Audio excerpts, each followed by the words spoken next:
అందరికీ నమస్కారం. ఈరోజు భావోద్వేగాలతో ఏర్పడ్డ తెలంగాణ సరిహద్దులతో ఏర్పడ్డది కాదు. దాదాపు 1200 మంది విద్యార్థుల ఈరోజు వాళ్ళ యొక్క ప్రాణత్యాగాలతోని తెలంగాణ యువత ప్రాణత్యాగాలతోని ఏర్పడ్డది మన తెలంగాణ ప్రజలందరూ కూడా మరి తెలంగాణలో కాక భారతదేశంలో ప్రపంచ దేశాలలో ఉన్న తెలంగాణ వాసులందరూ కూడా మరి 12వ తెలంగాణ ఆవిర్భావ దినోత్సవ శుభాకాంక్షలు అందరూ.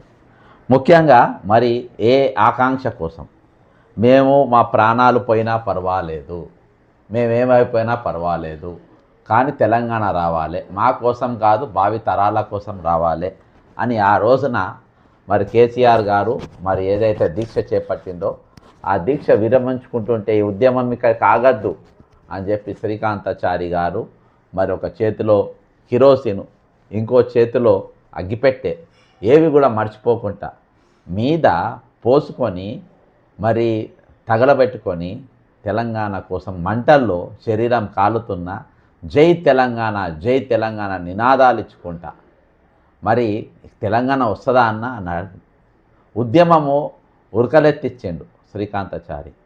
ఆయన త్యాగం మరువలేనిది. మరి ఈ రోజున అంటే అన్ని త్యాగాలతో ఏర్పడ్డ తెలంగాణ, భావోద్వేగాలతో ఏర్పడ్డ తెలంగాణలో మరి మన తెలంగాణ ముఖ్యమంత్రి రేవంత్ రెడ్డి గారు కొన్ని గంటలు నిలబడి మరి తన భాషను ఇయ్యలేకుండా మధ్యలోనే పారిపోయిన పరిస్థితి. అందుకని ముందు టైటిల్ అది పెట్టిన, టైటిల్ మీద మాట్లాడిన తర్వాత విషయాలు మనం మాట్లాడదాం. ముందుగా అసలు స్పీచే మధ్యలో ఆపేసి పారిపోయినటువంటి పరిస్థితి. ఇక ఇంతకు మించిన దౌర్భాగ్యం ఏముంటుందో చెప్పండి, మనకు ఇంతకు మించిన దౌర్భాగ్యం ఏముంటుంది? కాబట్టి దీన్ని మేము పూర్తిగా ఖండిస్తున్నాం. తెలంగాణ ప్రజలందరూ కూడా చాలా బాధపడ్డారు. ఇది ఇంత ఈజీగా ఎట్లా మాట్లాడతారు? చాలా విషయాలు మాట్లాడాల్సినవి ఉన్నాయి, కానీ ఎండ తీవ్రత ఎక్కువగా ఉంది, చాలా అంటే చాలా తీవ్రంగా ఉంది. కాబట్టి మిగతా విషయాలు మనం రాతపూర్వకంగా ఇచ్చిన బుక్లెట్లో ఉంటాయి. చివరగా ఈ ఉపన్యాసాన్ని ఎండ తీవ్రతను దృష్టిలో పెట్టుకొని దాని కొంత సంక్షిప్తంగా ఇందులో పూర్తి చేస్తాం. రాతపూర్వకమైన వివరాలన్నిటిని కూడా అందించాం రాష్ట్ర ప్రజలందరికీ. మీడియా మిత్రులు కూడా దీన్ని పరిగణలోకి తీసుకోవాల్సిందిగా కోరుకుంటూ ఈరోజు చివరగా ఇది చూసిండ్రా, ఇట్లా అంటే ఆయనకు అన్నీ ఉన్నాయి. అందులో ఎండల కనీసం ఒక అరగంట నిలబడి మాట్లాడలేక మీకు బుక్లెట్ ఇచ్చిన అంత మీరు చదువుకోండి అన్నారు. అంటే అప్పటిదాకా చదివింది మొత్తం అబద్ధాలే. ఇక 5 పేజీలలో ఉన్నాయి పచ్చి అబద్ధాలు. అప్పటిదాకా ఉన్న బుక్లెట్లు మొత్తం అబద్ధాలు. ఇన్ని రోజులు తెలంగాణ అంటే ఈయన రేవంత్ రెడ్డి గారు ఒకటే కాదు, గత ప్రభుత్వం చేసిన నిర్వాహకంకి వెళ్ళి అది ఇయాటి వరకు కొనసాగుతూ ఉంది. కాబట్టి ఆ పచ్చి అబద్ధాలు చదవలేక మధ్యలో పారిపోయాడు. మరి ఏంది వాస్తవాలు, ఏవి అబద్ధాలు, ఏవి నిజాలు, జరుగుతుంది ఏంది అని అంటే ఈరోజు చాలా బాధాకరమైన విషయం ఏంటంటే ఈరోజు మరి తెలంగాణ మిగులు బడ్జెట్తో ఏర్పడ్డది మనందరికీ తెలుసు. మరి అది ఈరోజు ఎట్లయింది? అప్పుల పాలవుతుంది. ఈరోజు కూడా ఒక అవుట్సోర్సింగ్ ఉద్యోగి మరి తన ప్రాణాలు కోల్పోయింది. ఈరోజు చాలా కష్టాలలో ఉన్నట్టు వ్యవస్థ అది. ఈరోజు నేను ఆయన మీద ఒక చర్చ చేయదలుచుకున్నాను. ఎందుకంటే వీళ్ళందరూ ఈరోజు పోరాటం చేస్తేనే ఈరోజు తెలంగాణ వచ్చింది. ఆ రోజు అవుట్సోర్సింగ్ ఎంప్లాయీస్ చాలా కష్టపడ్డారు. ఆల్రెడీ ఇప్పటికీ ఏజెన్సీకి కంటిన్యూ చేయలేక ఈరోజు దాదాపు 2 నెలలకెళ్ళి జీతాలు లేకుండా ఈ అవుట్సోర్సింగ్ ఎంప్లాయీస్ ఉన్నారు. ఈరోజు మనం ఒక యువకుని ప్రాణం హెల్త్ డిపార్ట్మెంట్, సిద్దిపేట హెల్త్ డిపార్ట్మెంట్లో కాంట్రాక్ట్లో జాబ్ చేస్తాడు. ఈయన అవుట్సోర్సింగ్ ఎంప్లాయీగా పనిచేస్తుండు. 2 నెలలకెళ్ళి జీతాలు లేవు, అనారోగ్యం పాలైపోయాడు. మరి ఈరోజు తన ప్రాణం కూలిపోయాడు. మరి ఆ కుటుంబానికి దిక్కేవారు ఈయన అకస్మాత్తుగా మరణించిన అవుట్సోర్సింగ్ ఉద్యోగి ఏది భరోసా? ఎక్కడ 50 లక్షల ప్రమాద బీమా? ఇలాంటి ఆఖరి చావులు సావాల్సిందేనా? అవుట్సోర్సింగ్ ఉద్యోగి జీవితం దుర్భరం. కొట్లాడి తెచ్చుకున్న తెలంగాణలో ఎక్కడ నీ స్థానం? అవుట్సోర్సింగ్ ఉద్యోగి అర్థమైందా? నిన్నటి దినాన మరణించిన ముఖ్యమంత్రి గారికి ప్రశ్న వేసుకుంటా ఈరోజు నాకు ఇది పంపాను. ఈరోజు నాకు ఇక్కడ జరుగుతున్నటువంటి రాజకీయ విషయాల కంటే ఎక్కువ ఈరోజు మనుషుల మనుగడ నాకు చాలా ఇంపార్టెంట్. ఈరోజు ఎట్లా బతుకుతుండ్రు, ఏమి తింటుండ్రు, ఏ విధంగా పోతున్నా అంటే ఇంతకు మించిన బాధాకరమైన విషయం ఇక మరొకటి లేదు. కాబట్టి ఈరోజు చాలా బాధాకరం. ఇది మరి అందరికీ తెలుసో తెలియదు నాకు. కానీ ఈరోజు నాకు ఇది వచ్చిన తర్వాత ఈరోజు మనం ఎక్కడ ఉన్నాం, మనం దేనికోసం ఈరోజు మన ఈ తెలంగాణ తెచ్చుకున్నాం, ఈరోజు జరుగుతున్నాం కూడా ఈరోజు బాజాబ్తో ఒక దోపిడీ జరుగుతూ ఉంది. ఒక దోపిడీ ఈరోజు జరుగుతూ ఉంది. ఇంకొక ఉద్యోగి సెక్రటరియట్లో ఒక డిపార్ట్మెంట్లో డ్రైవర్గా పనిచేస్తాడు. ఆయనకు బ్రదర్ నమస్తే. ఇప్పుడే నేను లైవ్లో ఎందుకు తీసుకున్నా అంటే, నేను లైవ్లో తీసుకున్నా కారణం ఏంటంటే, ఒక అవుట్ సోర్సింగ్ ఉద్యోగి సిద్దిపేట మెడికల్ డిపార్ట్మెంట్లో ఆయన తనువు చాలించిండు. అయితే ఇవాళ ఇందాకనే మన ఇవాళ ఉదయం ప్రజాపాలన ఇవాళ అది జూన్ 2వ తారీఖు అవతరణ దినోత్సవం జరుగుతున్న క్రమంలో కూడా మా యొక్క పెద్దపల్లి జిల్లాలో మైనారిటీ డిపార్ట్మెంట్ పనిచేస్తున్న విక్రమ్ అనే అవుట్ సోర్సింగ్ ఎంప్లాయీ కూడా అకస్మాత్తుగా కార్యక్రమాలు జరుగుతున్నాయి హార్ట్స్ట్రోక్ వచ్చింది. అయ్యో, మన అదృష్టం బాగుండి ఇమ్మీడియట్ గా తన్ని ఎవరో ఒకసారి కూడా కారులో తీసుకొని పోయి ఎమ్మటే అక్కడ పెద్దపల్లిలో చిన్న ఇంజక్షన్ లాగా ఇప్పించి మళ్ళీ ఎమ్మటే అదే కారులో స్పాట్ గా కరీంనగర్ అడ్మిట్ కావడం జరిగింది. మరి అతనికి ఇప్పుడు ఆపరేషన్ కూడా స్టార్ట్ చేశారు. ఇప్పుడైతే ప్రజెంట్ అయితే ఆరోగ్యం కూడా ఇప్పుడు ప్రజెంట్ గా అయితే మంచిగా దేవుడి వల్ల అంటే మనకు ఎటువంటి ఇప్పుడు 12 సంవత్సరాలు పుష్కర కాలం దాటిపోయిన తెలంగాణ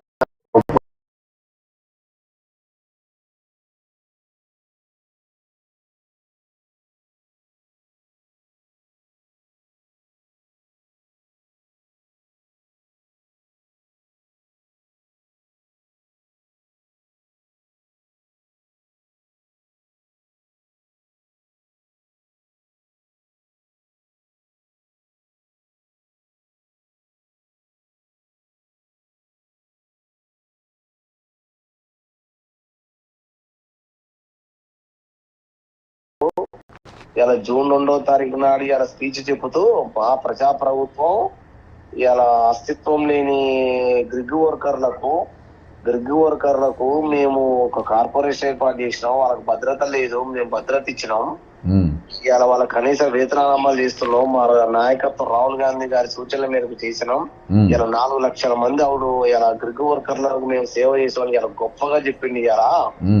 ఇలా అదే ప్రజా ప్రభుత్వంలో 5 లక్షల మంది పైచిలకు అవుట్ సోర్సింగ్ ఉద్యోగస్తులు ప్రభుత్వ సంస్థల్లో మరి శ్రమ దోపిడీ చేస్తున్న ముఖ్యమంత్రి గారు ఇలా జూన్ 2వ తారీఖు నాడు ఏం చేస్తున్నారని అడుగుతున్నాం మేము. ఇలా అంటే ప్రైవేటు వాటికి నువ్వు అంతగా చేసినటువంటి ఉద్యోగస్తులకు మేము స్వాగతిస్తున్నాము, కానీ గవర్నమెంట్ సంస్థలో పనిచేస్తున్నాం కదా మేము.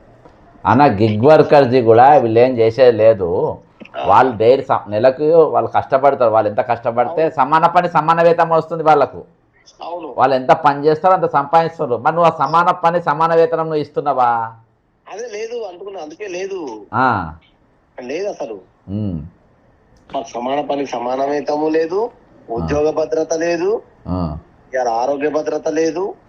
ఇవాళ గవర్నమెంట్ ఉద్యోగస్తులకు సింగరేణి ఉద్యోగస్తులకి ఈయన బట్టి మన డిప్యూటీ సీఎం గారు 1 కోటి రూపాయలు ఇవాళ నువ్వు 1,20,20 లక్షల రూపాయలు ఇన్సూరెన్స్ ఇవాళ గవర్నమెంట్ పే చేస్తుంది వాళ్ళకి. ఇవాళ మరి ఒక పక్కన అదే ఉద్యోగస్తులు అదే పక్క సీట్లో పనిచేస్తున్నప్పుడు ఇవాళ అదే మా ఉద్యోగస్తులకు ఇలా ఇన్సూరెన్స్ ఇచ్చినట్టయితే, ప్రభుత్వం చదివించినట్టయితే ఇలా మా సిద్దిపేటలో పనిచేసిన పోతుగా నాగరాజు కుటుంబానికి ఇలా 60 లక్షల రూపాయలు వచ్చాయి కదా కుటుంబానికి. అంతే కదా.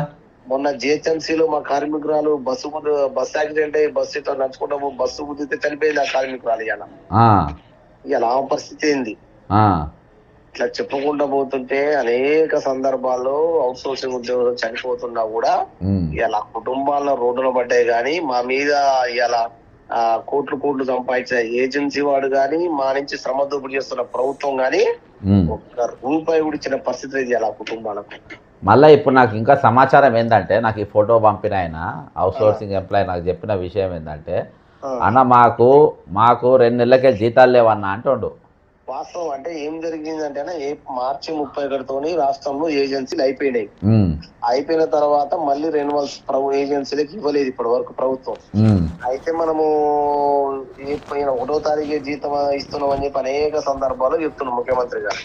ఆ, మీకు ఏప్రిల్ నెలలో జీతం రాలే మాకు. ఆ, మే నెల జీతం రాకపోతే మొన్న సర్కులర్ ఒక ఫైనాన్స్ డిపార్ట్మెంట్ నుంచి ఒక సర్కులర్ ఏం చేసినట్టే ఉమ్, ప్రభుత్వ ఏజెన్సీల మీద ఎటువంటి నిర్ణయం తీసుకోలేదు కాబట్టి ఉమ్, ప్రజెంట్ అయితే ఈ 3 నెలలు కూడా పాత ఏజెన్సీలతోనే మీరు జీతాలు చెల్లించుకోమని చెప్పి ఒక సర్కులర్ రిలీజ్ చేసిండు. ఉమ్, అయితే ఇక్కడ ఏం జరుగుతుంది అంటేనా, ఉమ్, కొన్ని ఉద్యోగస్తులకేమో మనకు ట్రెజరీ ద్వారా వస్తాయి జీతాలు, ఉమ్, కొన్ని ఉద్యోగస్తులకు కంపల్సరీగా బడ్జెట్ రావాలి ప్రభుత్వం, ఉమ్, కొన్ని డిపార్ట్మెంట్లకు ఇవాళ బడ్జెట్ కూడా రిలీజ్ కాలే ఇంకా మనకు. అంటే క్వార్టర్లీ బడ్జెట్ ఇస్తుంది, ఎవ్రీ 3 months కు బడ్జెట్ ఇవ్వాలి. ఆ, ఈ సర్క్యులర్ లేని కారణంగా మనకి ఇంతవరకు బడ్జెట్ రాలే. చాలా డిపార్ట్మెంట్ బడ్జెట్ రాకపోవడం వల్ల జీతాలు రాలే, ఉమ్, ఇటు రెన్యువల్స్ రాక జీతాలు రాలి. ఇప్పుడు 2 నెలలు దాదాపు రాష్ట్రంలో చాలా మందికి జీతాలు లేక ఇది 3 నెలలు నడుస్తుంది.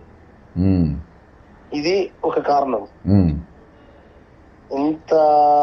ఎంతటి పరిస్థితుల్లో బతుకున్నారంటే అవుట్ సోర్సింగ్ ఉద్యోగస్తులు. అరే ఇంకోటి ఏం తెలుసా అన్న, ఇప్పుడు ఇంకో ఈ బీసీ గురుకులాలు ఉన్నాయి కదా, జ్యోతిరావు పూలే, అవును అందులో దాదాపు అందులో కూడా 2 నెలలకే జీతాలు లేవు అవును గెస్ట్ టీచర్లకు.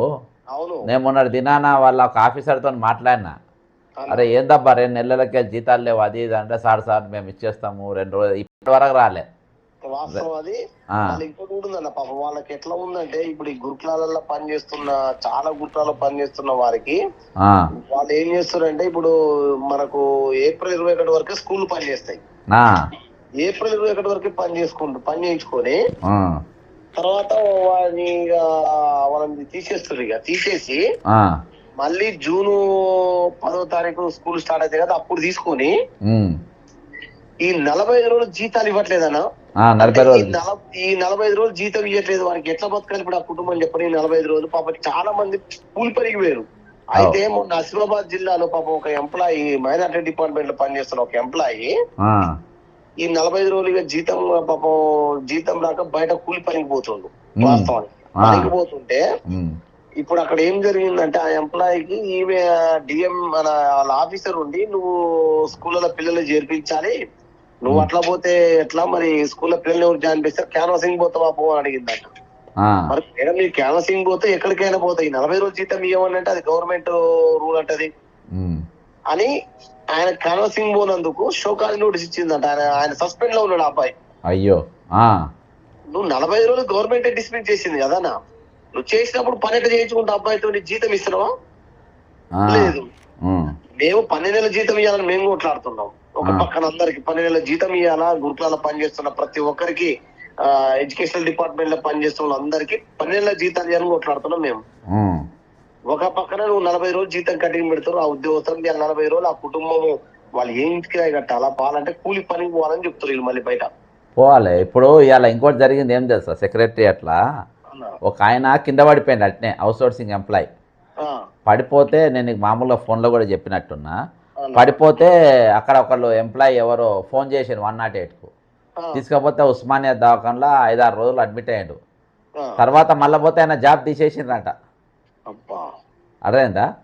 తీసేసే సదరు అధికారికి నేను ఫోన్ చేసి అరే ఏం సార్ అక్కడ ఇట్లా పడిపోయిండు చెప్పినా కదా మీకు, ఇప్పటిదాకా తీసుకోలే, మళ్ళీ రమ్మని చెప్పిందంట.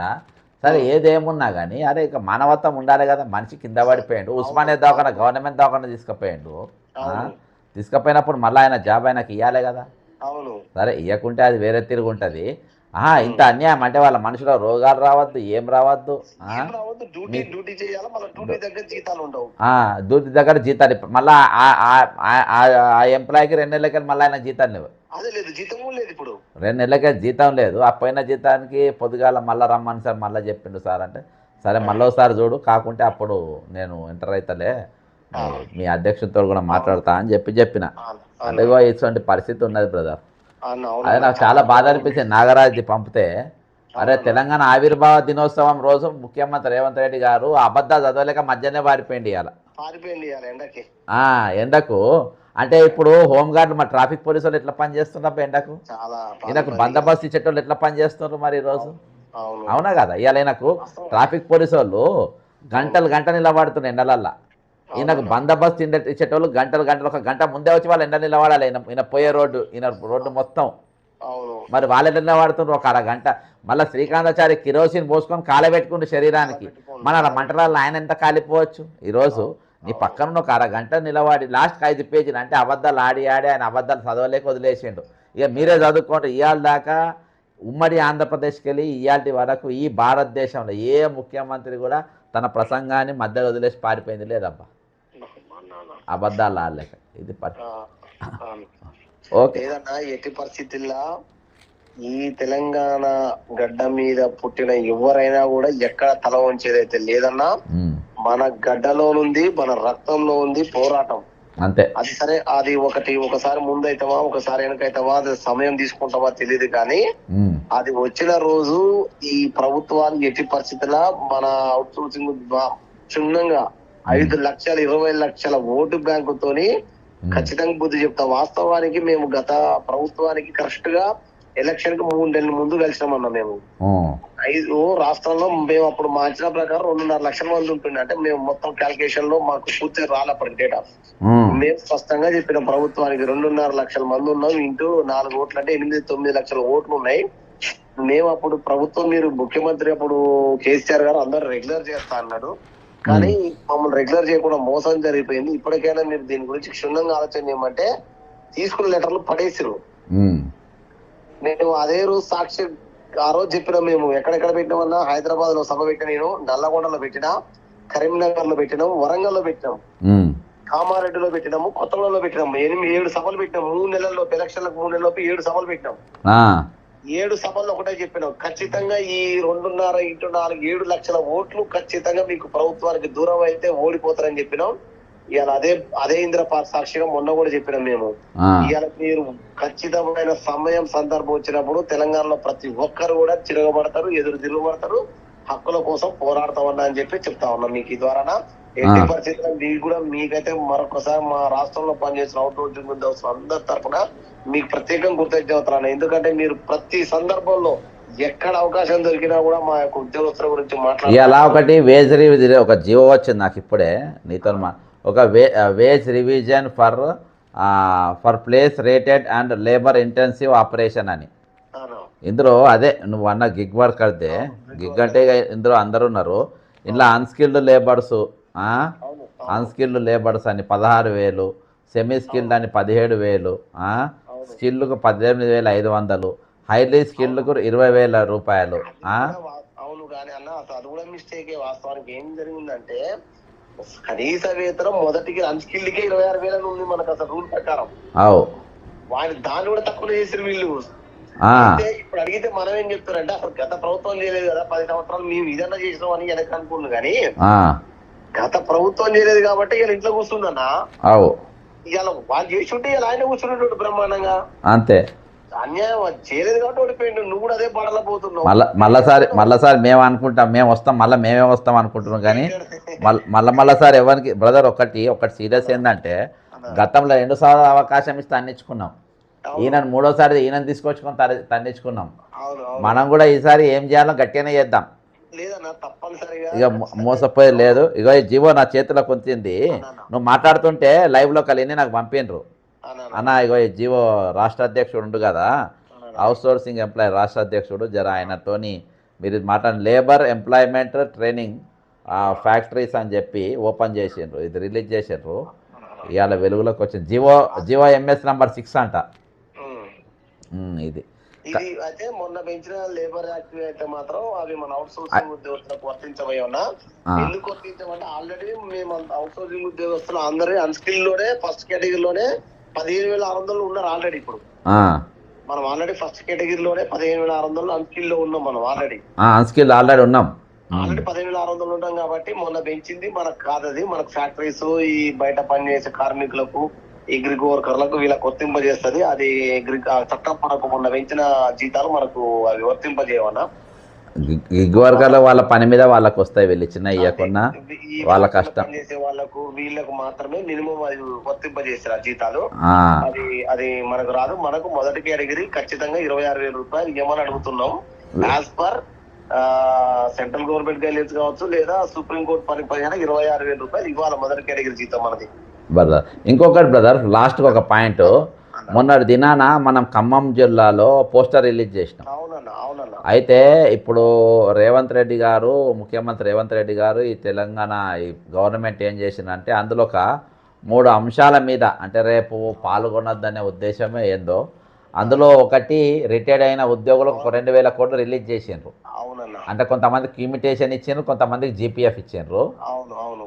అయితే అది సెకండ్, ఖాళీలు రిటైర్ అయిన ఖాళీలు నింపమన్నాం కదా, ఒక అటవీ శాఖ ఒకటి ఇచ్చిండ్రు, ఏదో ఇచ్చినట్టు చూపియనికి ఇచ్చిండ్రు. ఈ పెన్ డౌన్ కార్యక్రమం ఇచ్చినాం కదా. ఇక నాకు వాళ్ళు ఫోన్ చేస్తుండ్రు, అన్న రిటైర్డ్ వాళ్ళ పైసలు వచ్చినాయి కదా, మళ్ళా వీళ్ళ ఏది కొన్ని నోటిఫికేషన్లు కూడా ఇచ్చిండుగా. అంటే నేను అవి వేరే ఇవి వేరే అవన్నీ ఇవ్వాలి, అందులో మెయిన్గా అవుట్ సోర్సింగ్ ఎంప్లాయీస్ కార్పొరేషన్ అని ఉంది, మరి దాని సంగతి ఏంటి అని అడిగిన. అని అడిగితే అంటే కంటిన్యూ చేస్తానా అంటే బరాబర్ కంటిన్యూ చేస్తామని చెప్పిన. అది కథ. అంటే పోస్టర్ ఓపెనింగ్ కానీ మనం ఒక కొత్తగూడెంలా ఖమ్మంలో అట్లా చేసే వరకు చేస్తుండ్రు.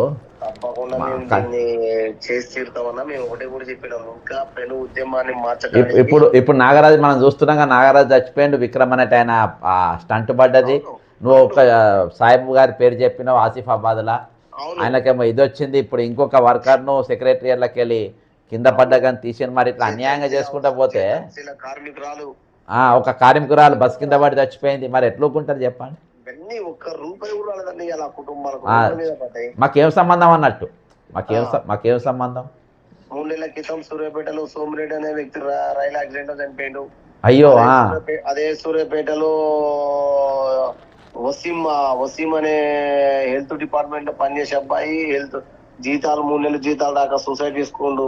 అయ్యో. అదే సూర్యాపేటలో మన మెడికల్ కాలేజ్ లో పనిచేసే, మన హాస్పిటల్ లో పనిచేసే ఒక ఎంప్లాయీ పుర్ల మందు తాగిండు. ఇట్లా మనము ఈ మధ్య కాలంలోనే ఇవన్నీ కూడా బాగా జరుగుతున్న క్రమంలోనే మొన్న వనపర్తిలో ఒక కార్మికురాలు చనిపోయింది, యాక్సిడెంట్ అయ్యి. మన మున్సిపల్ కార్మికురాలు వనపర్తిలో ఇప్పుడు చూస్తున్నాం కదా, లెక్కల 10-15 మంది దాకా వచ్చినాయి ఇప్పుడు ఈ నోట్లనే. ఈ మధ్య కాలంలో ఇవి తరచు జరుగుతున్నాయి కాబట్టి మన ఉద్యమం ఇంకా ఉధృతంగా తయారవుతుంది. ఈ ఎట్టి పరిస్థితుల్లో మీరు అన్నట్టు మనం రాబోయే రోజుల్లో 3 ఛాన్సులు పోయినాయి. వచ్చే ఛాన్సులు ఎట్టి పరిస్థితుల్లో ఉద్యోగస్తుల కోసం మనం కేటాయించాలన్న ఈసారి ఖచ్చితంగా. 3 లక్షల కోట్ల రూపాయల బడ్జెట్ లో నీళ్లు, నిధులు, నియామకాలన్నాము. ఈ నీళ్ల పేరు చెప్పే 15 ఏళ్ళు దూసుకున్నారు 3 లక్షల కోట్లు. ఇక నియామకాల సంగతి అడ్రస్ లేదు, మన అడ్రస్ లేవు.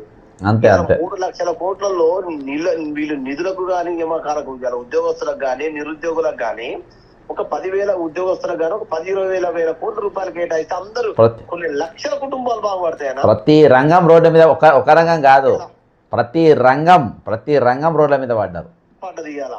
వాటన్నిటిని మీరు అన్నట్టు చైతన్యవంతం చేయాల్సిన అవసరం ఈ తెలంగాణలో ఎట్టి పరిస్థితిలో ఉన్నదన్న. వాటికి కావాల్సిన మనం చేసి ఎట్టి పరిస్థితిలో మన హక్కులకైతే మనం ముందుకెళ్దాం అన్న, తప్పకుండా. మీకైతే మరొకసారి ప్రత్యేకంగా కృతజ్ఞతలు అన్న మా అందరి తరఫున. Okay brother, thank you. Right.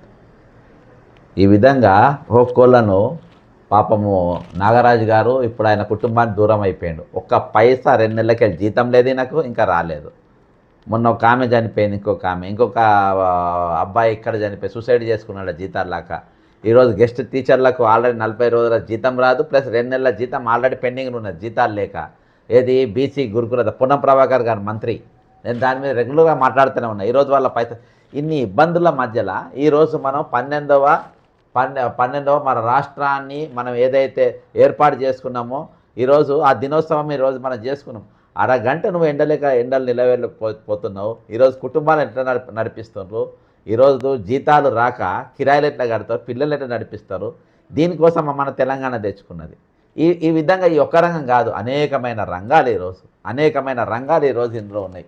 అర్థమైందా? ఇక ఈరోజు తెలంగాణ వస్తే బ్రహ్మాండంగా ఉంటుందని చెప్పి, తెలంగాణ వస్తే చాలా బాగుంటుందని చెప్పేసి ఈరోజు విద్యకు ముందొచ్చి వాళ్ళు నిలబడి లెక్చరర్లు అందరూ ఒక లైన్లో నిలబడి టీచర్లు విద్యాశాఖ ఇప్పుడు ఈరోజు ఒక ఆతిథ్య అని ఒక కాలేజ్ శ్రీకాకుళంకి వెళ్ళి ఎక్కడికెళ్ళో తీసుకొని వచ్చి వాళ్ళు ఏదో ఎమ్మెల్సీ తీసుకొని వచ్చి ఇది చేస్తే నిన్నటి దినాన బోర్డులో కంప్లైంట్ ఇచ్చినా వాళ్ళు పట్టించుకోలేదు. చివరికి నేను పోయి దాన్ని బోర్డులు కూడా పీకిండ్రు. ఇంకా ఇది sir private colleges association president Lakshma Reddy గారు, బైరెడ్డి లక్ష్మారెడ్డి గారు, ఇది ఇటువంటి కాలేజీలు ఏవి లేకుండా ఇక్కడ తెలంగాణలో పాపం కష్టపడి కాలేజీలు పెట్టుకుంటే వాళ్ళ నానా ఇబ్బందులు పెట్టి వాళ్ళంతా పీక్కోపోయేటట్టుగా చేశారు. ఈ ప్రైవేట్ కాలేజెస్ అసోసియేషన్ ప్రెసిడెంట్ గారు మరి బైరెడ్డి లక్ష్మారెడ్డి గారిని మనం ఒకసారి లైన్లో తీసుకుందాం. అసలు మనం తెలంగాణలో అసలు మనం జరుపుతున్న దానికి మనం తెచ్చుకున్న తెలంగాణకు ఈరోజు నిజంగా దీనికి ఏమైనా సంబంధం ఉందా, అసలు జరుగుతుంది ఏంది, ఈరోజు వాస్తవ పరిస్థితి ఏ విధంగా ఉందనేది మనం మాట్లాడుకుందాం. ఆ విధంగా లేదు. మీరు ఎవరిని గదిలించిన ఉద్యోగాల్ని గదిలించిన సార్ నమస్కారం సార్. నమస్కారం అండి సార్. నమస్తే. ముందుగా మీకు 12వ తెలంగాణ ఆవిర్భావ దినోత్సవ శుభాకాంక్ష. చాలా బాధతోని వేదనతో చెప్తున్నా సార్. ఇంతకుముందు ఒక అవుట్సోర్సింగ్ ఎంప్లాయీస్తో మాట్లాడినా, ఈరోజు 2 నెలలకెళ్ళి వాళ్ళ జీతాలు లేవు. పాపము నాగరాజ్ అనే ఒక సారు జీతాలు లేవు, హెల్త్ కేర్ డిపార్ట్మెంట్ ఆయన చనిపోయిండు. ఈ విధంగా కొన్ని జరిగినాయి. ఇప్పుడు మన తెలంగాణ ఏర్పాటు కోసం కూడా విద్యార్థులు, ముఖ్యంగా మీరు విద్యా కళాశాలల వాళ్ళు, ప్రిన్సిపల్లు మీరు చాలా పెద్ద ఎత్తున ముందు వరుసలో నిలబడ్డారు సార్. మరి ఇవాళ ఈ ఆదిత్య కాలేజ్ ప్రైవేట్ కాలేజ్ ఎక్కడికి వెళ్ళి వాళ్ళు వచ్చి ఇక్కడ పెత్తనం ఏంది, మన మీ కాలేజీలోని బందవుడు ఏంది సార్, ఏం నడుస్తుంది సార్? సార్ ఇప్పుడు ఇది నేను ఇంతకుముందే మనం డిస్కస్ చేసుకున్నాం సార్. అవును. ఈ తెలంగాణ ఆంధ్ర ఈ సెంటిమెంట్లు మన ఉస్మానియా విశ్వవిద్యాలయంలో ఏ ఆఫీసర్ కి కూడా లేదు సార్. ఎందుకంటే వాళ్ళందరూ ప్రొఫెసర్స్, వాళ్ళకి పెద్ద మొత్తం జీతాలు వస్తుంటాయి. ప్లస్ అడ్మినిస్ట్రేటివ్ పోస్టులు ఇచ్చారు, రిజిస్ట్రార్ అని, department of academic audit director అని.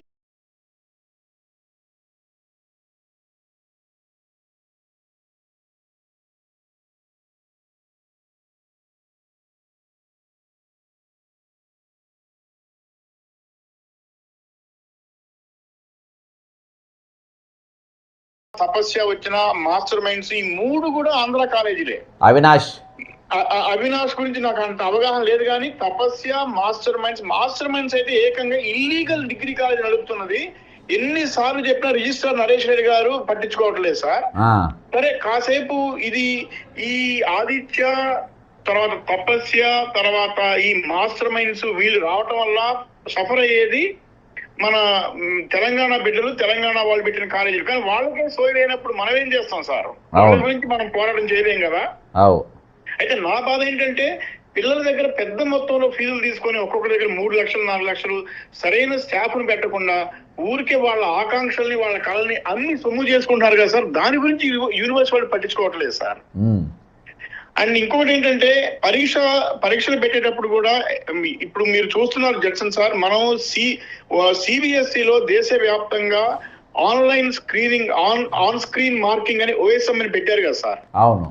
దాన్ని ఎవరో ఒక కుర్రాడు 12వ తరగతి కుర్రాడు దాన్ని హ్యాక్ చేసి ఈ మార్కులు ఎవరైనా వేయొచ్చని నిరూపించి పరువు తీశాడు కదా సార్. కేంద్ర ప్రభుత్వం పరువు పోయింది, సిబిఎస్ఈ పరువు పోయింది. అవును. కానీ వాళ్ళకి సిగ్గుసరం లేదు కాబట్టి వాళ్ళు పట్టించుకోవట్లా.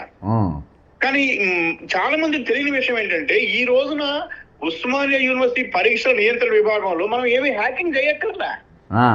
ఏం చేస్తున్నారంటే ఇప్పుడు సపోజ్ ఒక లెక్చరర్ కి ఒక యూజర్ ఐడి పాస్వర్డ్ పంపుతారు సార్. అది SMS ద్వారా వస్తుంది వాడి మొబైల్ కి. సో ఆ లెక్చరర్ ఏం చేయొచ్చు, కంప్యూటర్ లో లాగిన్ అయిపోయి యూజర్ ఐడి తోటి పాస్వర్డ్ తో లాగిన్ అయిపోయి పరీక్ష పేపర్లు దిద్ది మార్కులు అప్లోడ్ చేయొచ్చు. అయితే జరుగుతున్న ఇబ్బంది ఏంటంటే అతను బిజీగా ఉన్నప్పుడు అతను వేరే వాళ్ళకి యూజర్ ఐడి పాస్వర్డ్ ఇచ్చినా కూడా యూనివర్సిటీ నియంత్రణ ఉండదు. అంటే ఎల్ఐని దిద్దమని యూజర్ ఐడి పాస్వర్డ్ పంపిస్తే అది పుల్లయ్యకి ఇస్తాడు, పుల్లయ్య మల్లయ్యకి ఇస్తాడు, మల్లయ్య చివరికి ఇంకెవరికో ఇస్తాడు. ఇది ఇన్నేళ్ల బట్టి జరుగుతుంది. ఎన్నోసార్లు నేను కంప్లైంట్ ఇచ్చాను. దీని గురించి అసలు పట్టించుకునే వాళ్ళు నీకెందుకు నీ పనులు చూసుకునే కాడికి వచ్చింది సార్ ఇప్పుడు.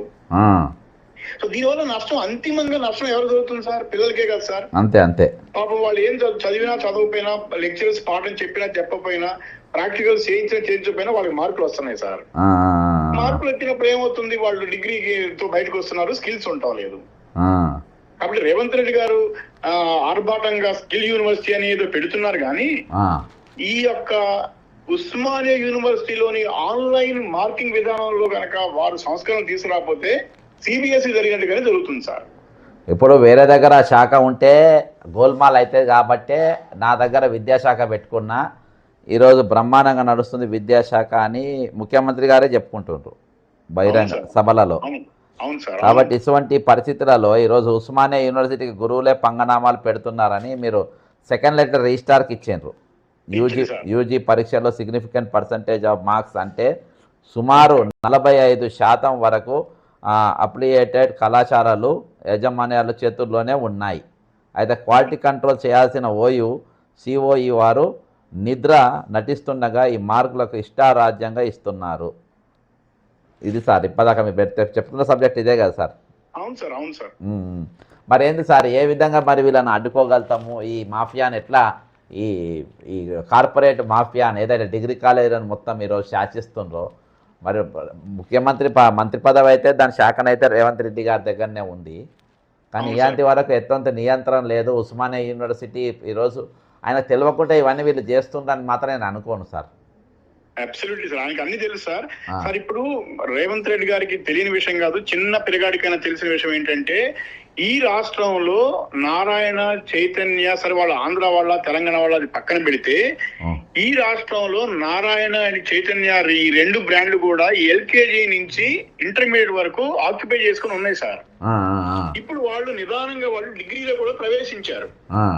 కాబట్టి దీనివల్ల ఏమవుతుందంటే ఒక పక్కన గవర్నమెంట్ కాలేజీలలో మనం పిల్లలు చేరే పరిస్థితి లేదు, ప్రైవేట్ కాలేజీలలో ఫీజు మినిమం 1 lakh ఉంటుంది సార్ సంవత్సరానికి. సో దీని వల్ల నష్టపోయేది దిగువ మధ్యతరగతి వాళ్ళు సార్. వాళ్ళ గురించి పట్టించుకున్న నాదురే లేడు. ఒకటే చెప్తున్నారు, మీరు ఎన్నో పోరాటాలు చేస్తున్నారు, ఎన్నో విభిన్న అంశాల మీద మీరు టేకప్ చేస్తున్నారు కదా. మీకు నా రిక్వెస్ట్ ఏంటంటే, నేను మీతో ఒక సైనికుల్లాగా పనిచేస్తా. నేను కార్పొరేట్ డిగ్రీ కాలేజ్ గానీ, జూనియర్ కాలేజ్ గానీ, స్కూల్ గానీ వీళ్ళు విద్యా హక్కు చట్టం ప్రకారం 25% ఆఫ్ ద సీట్స్ ఫ్రీగా ఇవ్వాలి. దాన్ని గట్టిగా మనం పోరాడదాం sir. Number 1. Okay, sure.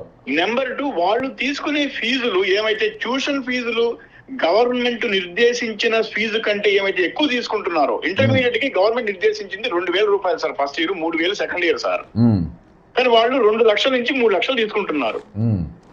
Government నిర్దేశించినటువంటి Revanth Reddy గారు ముఖ్యమంత్రిగా, విద్యాశాఖ మంత్రిగా ఏమైతే ఫీజులు నిర్దేశించారో ఆ ఫీజుల కంటే ఎక్కువ తీసుకునే శాతం మీద 18% జిఎస్టీ కట్టిద్దాం సార్ మనం.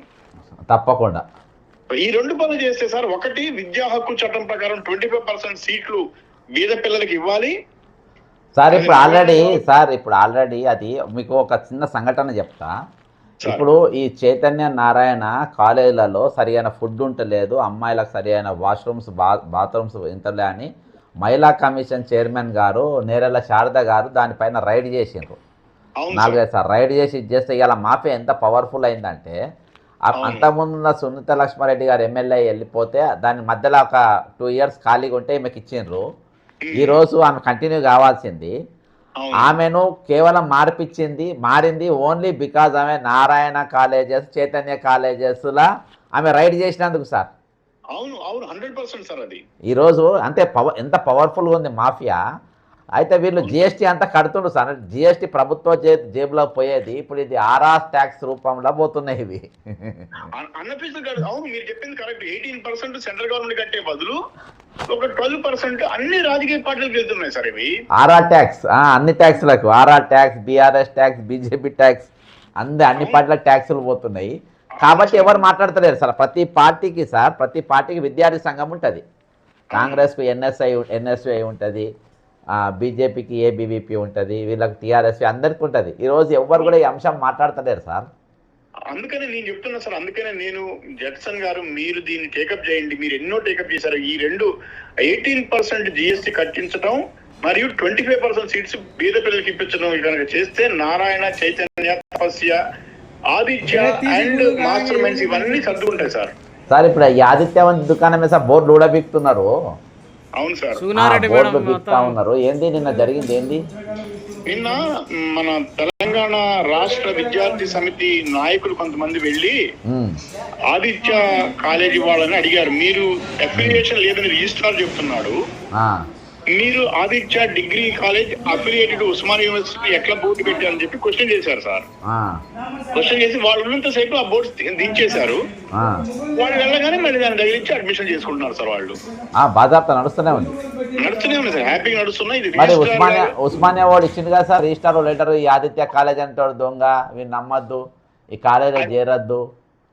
అది జడ్సన్ గారు, లక్ష్మారెడ్డి, ఇంకా 2-3 చెప్తే ఎవరు చూసారు సార్? వాడిని ఎవరు పట్టించుకుంటారు సార్?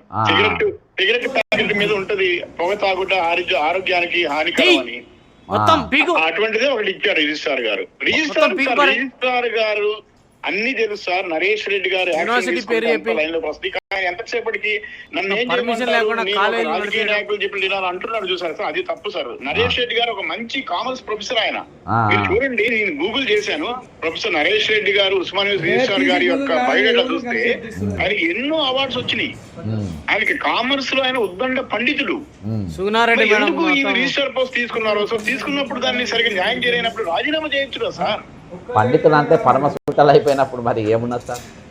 వాళ్ళ పదవులే ఈరోజు పదవులు పరమావధిగా అయిపోయినాయి.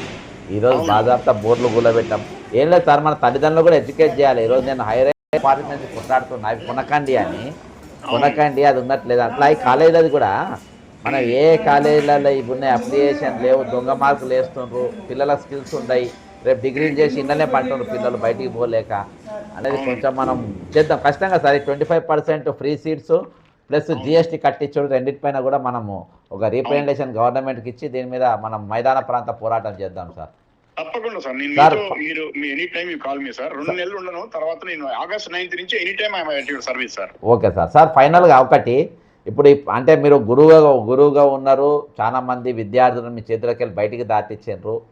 తెలంగాణ ఏర్పడక ముందు ఏ ఉద్దేశంతో మనం తెలంగాణ ఏర్పాటు కోసం కొట్లాడుతున్నాం, ఈరోజు ఆ ఆకాంక్ష ఉన్నదా లేదా? ఓవరాల్ ఒక లైన్లో చెప్పండి సార్. సార్, తెలంగాణ ఏర్పాటు అయిన తర్వాత రాజకీయ నిరుద్యోగులకి ఉద్యోగం దొరికింది, కానీ మన విద్యార్థులకు మాత్రం స్కిల్ డెవలప్మెంట్ లో కానీ వాళ్ళకి జాబ్ ఎంప్లాయ్మెంట్ ఆపర్చునిటీస్ కానీ ఏమీ పెరగలేదు సార్. ఇంకా తగ్గిందని నేను భావిస్తున్నా sir. Okay sir, thank you sir. Thank you. Good night sir. మొత్తానికి దేనికోసం అయితే తెలంగాణ యువత తమ ప్రాణాలు పణంగా పెట్టి మరి తెలంగాణ కోసం, ఉద్యోగుల కోసం ఈరోజు పోరాటం చేసిండ్రు, ఆ ఆకాంక్ష నెరవేర్చకుండానే ఈరోజు చేసిండ్రు. ఈరోజు మనము అవుట్సోర్సింగ్ ఎంప్లాయీస్తో మాట్లాడినాము, ఒక విద్యార్థి ఉపాధ్యాయులతో మాట్లాడినాం. అంతేకాకుండా మిలియన్ మార్చ్ కానీ ఈ విధంగా అనేకమైన పోరాటాల్లో మరి ముందు వరుసలో ఉన్నది తెలంగాణ వీళ్ళు ఎవరు, మన తెలంగాణ ఉద్యోగులు, టీచర్లు, వీళ్ళందరూ కూడా ముందు వరుసలో ఉన్నోళ్ళు. మరి ఈరోజు అనుకున్న తెలంగాణ, ఏర్పరచుకున్న తెలంగాణలో మనం కొట్లాడి తెచ్చుకున్న తెలంగాణ, ఏ తెలంగాణ మనం తెచ్చుకున్నాము, ఈరోజు ఉన్న తెలంగాణ ఏంది, ఏం నడుస్తుంది, అసలు ఆకాంక్ష నెరవేరిందా లేదా, వాళ్ళ త్యాగాలకు అసలు అర్థం ఉందా లేదా, ఎవరి పాలయ్యారో తెలంగాణ లేకుందా, లేకుంటే నిజంగా అది మనము అనుకున్న తీరుగా ఈరోజు తెలంగాణ నడుస్తుందా? ఈరోజు దాదాపు ఎవరైతే పెన్డౌన్లో పాల్గొన్నారో, ఎవరైతే సకల జనుల సమ్మెలో పాల్గొన్నారో ఆ ఉద్యోగులు ఈరోజు వాళ్ళు రిటైర్డ్ అయిన తర్వాత ఈరోజు వాళ్ళ బెనిఫిట్స్ వాళ్ళకు రాలేని పరిస్థితులలో ఈరోజు ఉన్నాం. ఈరోజు వాళ్ళ జీతాలు వాళ్ళకు వస్తలేవు, వాళ్ళ బెనిఫిట్స్ వాళ్ళకు వస్తలేవు. ఈరోజు దాదాపు 98 మంది రిటైర్డ్ ఉద్యోగులు ఇవాళకి మరణించారు. వాళ్ళందరూ కూడా ఆ రోజు తెలంగాణ ఉద్యమంలో పాల్గొన్నోళ్ళే, తెలంగాణ ఉద్యమంలో ఉన్నోళ్ళే. ఈరోజు వాళ్ళ హక్కుల కోసం, వాళ్ళు రావాల్సిన పైసల కోసం ఈరోజు చూసే పరిస్థితి. ఈరోజు కొట్టాలని మేము పెన్ డౌన్ అనే పిలిపించిన తర్వాత కేవలం ఒక 2,000 కోట్లు రిలీజ్ చేసిండ్రు. ఆ 2,000 కోట్ల రూపాయలలో కూడా దాదాపు అందులో కూడా ఈరోజు క్యూమిటేషన్ అనేది ఎక్కువ ఇచ్చిండ్రు. క్యూమిటేషన్ ఎందుకు ఇచ్చిందంటే అవి మళ్ళీ వాపసు కట్టవచ్చు అనే ఉద్దేశంతో ఈరోజు వాళ్ళకి ఇచ్చిండ్రు. ఈరోజు ప్రతి రంగంలో ప్రతి ఒక్కరితో కూడా ఈరోజు ఏడిపించినటువంటి పరిస్థితి ఈరోజు తెలంగాణలో జరుగుతూ ఉంది. మొత్తానికి ముఖ్యమంత్రి రేవంత్ రెడ్డి గారు ఈరోజు మీరు ఏదైతే వాగ్దానాలు ఇచ్చిండ్రో, రేపు గత ప్రభుత్వం ఆల్రెడీ మిమ్మల్ని అందరినీ మోసం చేసింది, రేపు మేము అధికారంకి వచ్చినాక మేము మోసం చేయము అని మీరు చెప్పుకుంటా ఉన్నారు.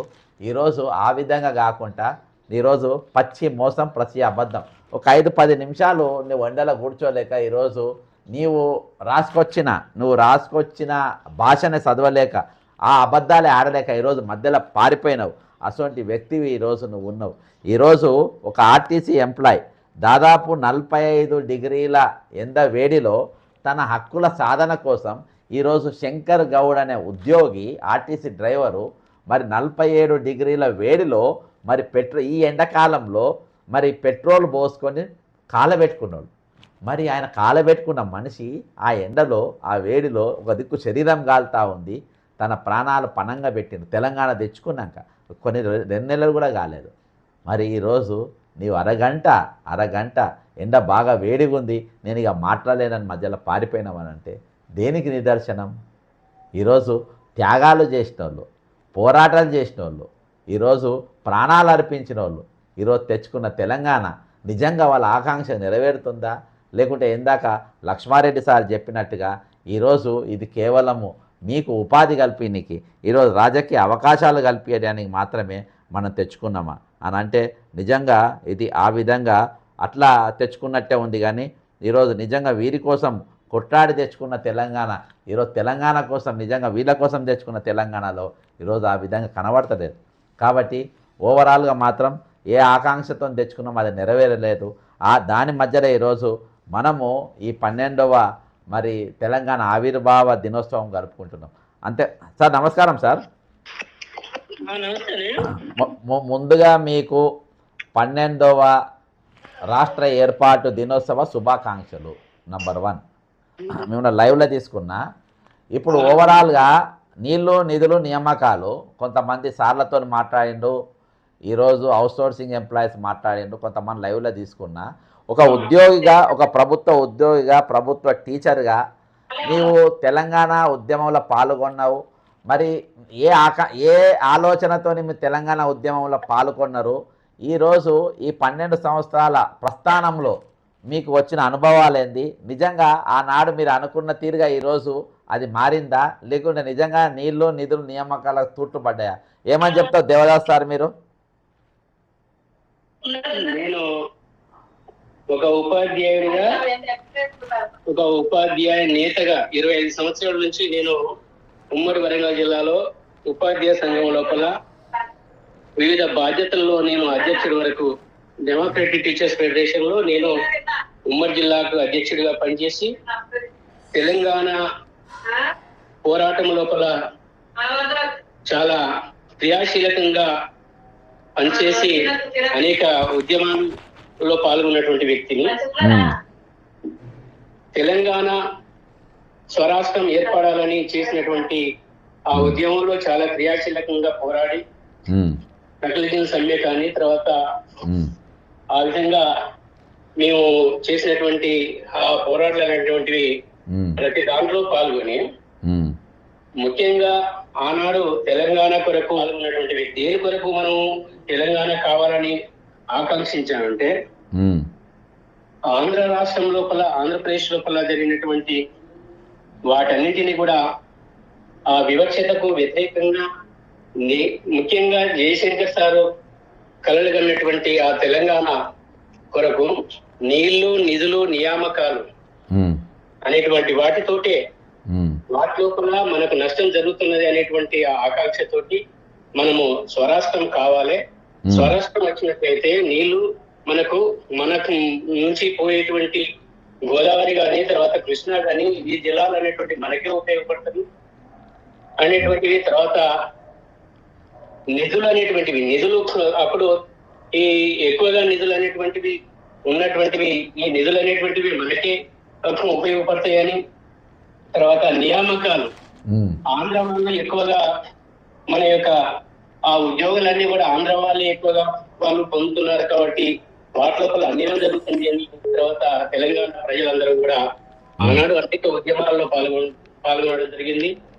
ముఖ్యంగా 2009 నుండి ఈ తెలంగాణ కొరకు అంటే 1996 నుంచి కూడా అనేక ఉద్యమాలు ఏర్పడడం జరిగింది. అప్పటికప్పుడు కూడా అనేక అంటే తెలంగాణ ఉద్యమం కొరకు జరిగేటువంటి పోరాటాలకు మేము పాల్గొంటూ, ప్రత్యక్షంగా పాల్గొంటూ, తెలంగాణ ఉద్యమం లోపల పాల్గొంటూ తర్వాత ఈ విధంగా తెలంగాణను మనము సాధించుకోవడము జరిగింది. అది కేవలము ఒక టిఆర్ఎస్ పార్టీ వల్ల మాత్రమే మనము ఈ తెలంగాణను సాధించుకోలేదు. ఆనాడు విద్యార్థులు, తర్వాత ఉద్యోగులు, ఉపాధ్యాయులు ముందు వరుసలో ఉన్నాయైతే ఉద్యోగులు, ఉపాధ్యాయులు, విద్యార్థులు, నిరుద్యోగులు.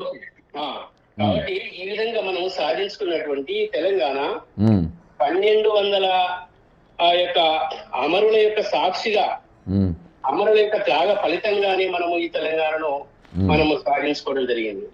కానీ ఆ తెలంగాణ సాధించుకున్నటువంటి తెలంగాణ లోపల ప్రజలకు ఆకాంక్షలకు అనుగుణంగా ఈ యొక్క తెలంగాణ ఇప్పుడు అనుగుణంగా ఈ యొక్క పరిపాలన అనేటువంటిది లేదు. తర్వాత గత పరిపాలన చూసాము, ఈ పరిపాలన చూస్తున్నాము. గత పరిపాలనకు గత బిఆర్ఎస్ యొక్క పరిపాలన గాని, తర్వాత ఈ యొక్క కాంగ్రెస్ పరిపాలన, గత పరిపాలన లోపల తెలంగాణ ప్రజలకు గాని, తర్వాత ఉద్యోగులకు గాని, తర్వాత నిరుద్యోగులకు గాని అన్యాయం జరిగిందనేటువంటి కోణం లోపల గత ప్రభుత్వాన్ని ఏ విధంగానైనా బుద్ధి చెప్పాలనేటువంటి ఆలోచనతో మాత్రమే ఈ కాంగ్రెస్ పెట్టినటువంటి ఎన్నికల మేనిఫెస్టో ఆధారంగా ఎన్నికల మేనిఫెస్టోలను మనం చూసి గత ప్రభుత్వానికి ఏదైనా మనము చరణగీతం పాడాలనేటువంటి ఆ కోరికతో ఈ యొక్క ప్రభుత్వాన్ని మనము కోరి తెచ్చుకోవడం జరిగింది. ఈ కోరి తెచ్చుకున్నటువంటి అంటే దాదాపుగా 420 హామీలు అనేటువంటిది ఇవ్వడం జరిగింది. 6 హామీలు అనేటువంటివి అవి ఇచ్చి ఇప్పుడు ఉద్యోగుల పరిస్థితి ఏందన్న? ఉద్యోగుల పరిస్థితి ఉద్యోగులది, మా రిటైర్డ్ అయిన ఉద్యోగులది, ముఖ్యంగా ఈ రిటైర్డ్ ఉద్యోగుల పరిస్థితి చూసినట్లయితే తెలంగాణ రాష్ట్రం ఏర్పడిన తర్వాత డిసెంబర్ లోపల డిసెంబర్ 7వ తేదీన డిసెంబర్ 27, 2023 ఈ యొక్క కాంగ్రెస్ ప్రభుత్వం అంటే అధికారంలోకి రావడం జరిగింది. ముఖ్యమంత్రి రేవంత్ రెడ్డి గారు అది బాధ్యతలు చేపట్టడం జరిగింది.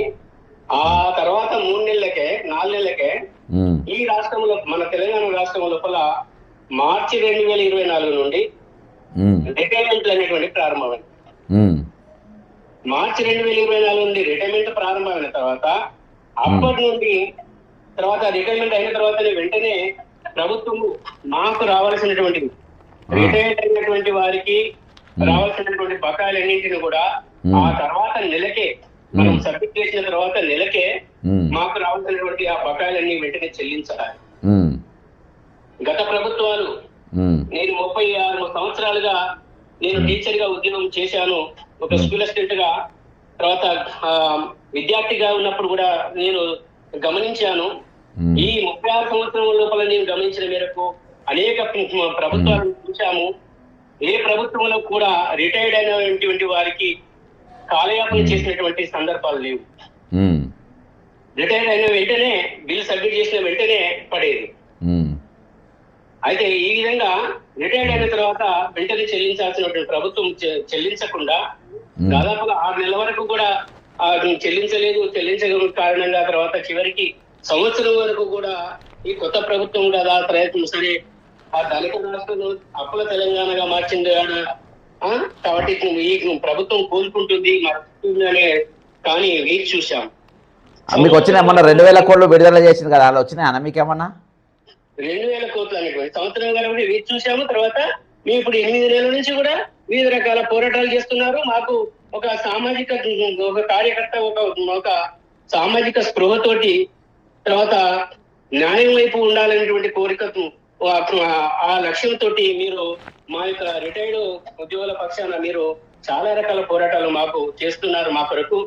తర్వాత మేము వ్యక్తిగతంగా సంఘాన్ని ఏర్పాటు చేసుకుని 8 నెలల నుంచి మేము సంఘ పోరాటాలు వివిధ రకాల పోరాటాలు చేస్తూ తర్వాత వస్తున్నటువంటి క్రమం లోపల ప్రభుత్వము 700 కోట్లు ఇస్తున్నామని చెప్పడం జరిగింది. ఆ 700 కోట్లు అనేటువంటిది కేవలం రిటైర్డ్ ఉద్యోగులకే చెల్లించలేదు, సర్వీస్ లో ఉన్నటువంటి వాళ్ళకు చెల్లించారు, తర్వాత కాంట్రాక్టర్లకు చెల్లించారు, ఎవరైతే పైరోల్ చేసుకుంటారో వాళ్ళకి ఇచ్చారు, తర్వాత కమిషన్ ఇచ్చారు, తర్వాత ఆ విధంగా ఇచ్చారు. గత నెల లోపల ఏప్రిల్లో 1000 కోట్లు రిలీజ్ చేశామన్నారు. ఆ 1000 కోట్లు అనేటువంటివి కూడా దాని లోపల అక్టోబర్ 2025 వరకు జీపీఎఫ్ చెల్లించామని అన్నారు. కానీ అక్టోబర్ 2025 వరకు జడ్పీ జీపీఎఫ్ అనేటువంటిది ఎవరికి కూడా చెల్లించలేదు. కానీ ఆ విధంగా ఆ 1000 కోట్లు ఇచ్చామని అప్పుడు తప్పుడు ప్రచారం చేసుకున్నారు ప్రభుత్వం. ఆ విధంగా అసత్య ప్రచారం చేసుకున్నారు. తర్వాత అన్ని టీవీలలో వచ్చింది, పేపర్లలో వచ్చింది. తర్వాత వీకొత్త అనేటువంటి ఎవరికి కూడా మాకు ఆ జీపీఎఫ్ అనేటువంటిది అక్టోబర్ 2025 వరకు. ఇప్పుడు మొన్న 29వ తారీఖు నాడు కూడా 2000 కోట్లు రిలీజ్ చేశామని చెప్పాడు అందరికి. ఆ 2000 కోట్లు అనేటువంటిది చెల్లించామని దానిలో బట్టి విక్రమార్క గారు అనేక పత్రికల్లో అదే మెయిన్ మీడియా లోపల చెప్పుకోవడం జరిగింది. ఇప్పుడు మీకు వచ్చినాయా రాలేదా అన్న? మీకు తెలిసిన వాళ్ళకి వచ్చినాయా రాలేదా? ఒక్క నిమిషం. అయితే ప్రకటించుకోవడం జరిగింది. కానీ దేనికి ఇచ్చారు అని చెప్పారంటే జీపీఎఫ్ 100% మొత్తం క్లియర్ చేశాము. జీపీఎఫ్ అనేటువంటిది 100% క్లియర్ కాలేదు. ఉదాహరణకు నేనే ఉన్నా. నేను ఆగస్టు 25 లోపల నేను GPF submit check number STO లోపల సబ్మిట్ చేశాము. తర్వాత ఆ విధంగా ఆగస్టు 25 వరకు సబ్మిట్ చేస్తే నాకు అంతకు రావాలి కదా. 100% క్లియర్ చేసినప్పుడు నాకు రాలేదు. నేను ఒక్కనే కాదు మాకు ఒక 1000 మంది తోటి ఒక గ్రూప్ ఉన్నది. తర్వాత 500-600 మంది తోటి ఒక గ్రూప్ ఉన్నది. ఆ గ్రూపుల లోపల అందరూ కూడా మొత్తుకునేటువంటిది ఏంటంటే ఎవరికి కూడా గవర్నమెంట్ జీపీఎఫ్ మాత్రమే ఇచ్చింది. కానీ గవర్నమెంట్ దీంట్లో 2 రకాల జీపీఎఫ్లు ఉంటాయి. గవర్నమెంట్ వాళ్ళకి ఒక జీపీఎఫ్ ఉంటుంది, జిల్లా పరిషత్ వాళ్ళకి ఒక జీపీఎఫ్ ఉంటుంది. అయితే జిల్లా పరిషత్ వాళ్ళకి ఎవరికి రాలేదు. ఇది అవాస్తవం. ప్రభుత్వము ప్రకటించుకున్నటువంటిది అవాస్తవం, తప్పుడు ప్రకటన, తప్పుడు ప్రచారం. తర్వాత ఇంకొకటి, మే 2025 వరకు కమ్యూటేషన్ చెల్లించామని అన్నారు.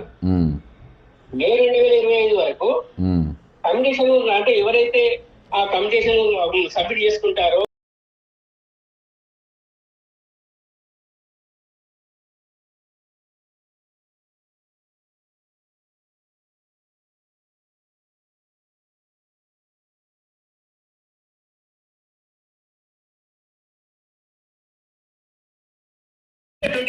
రాలేదు. కాంపిటీషన్ లో 20%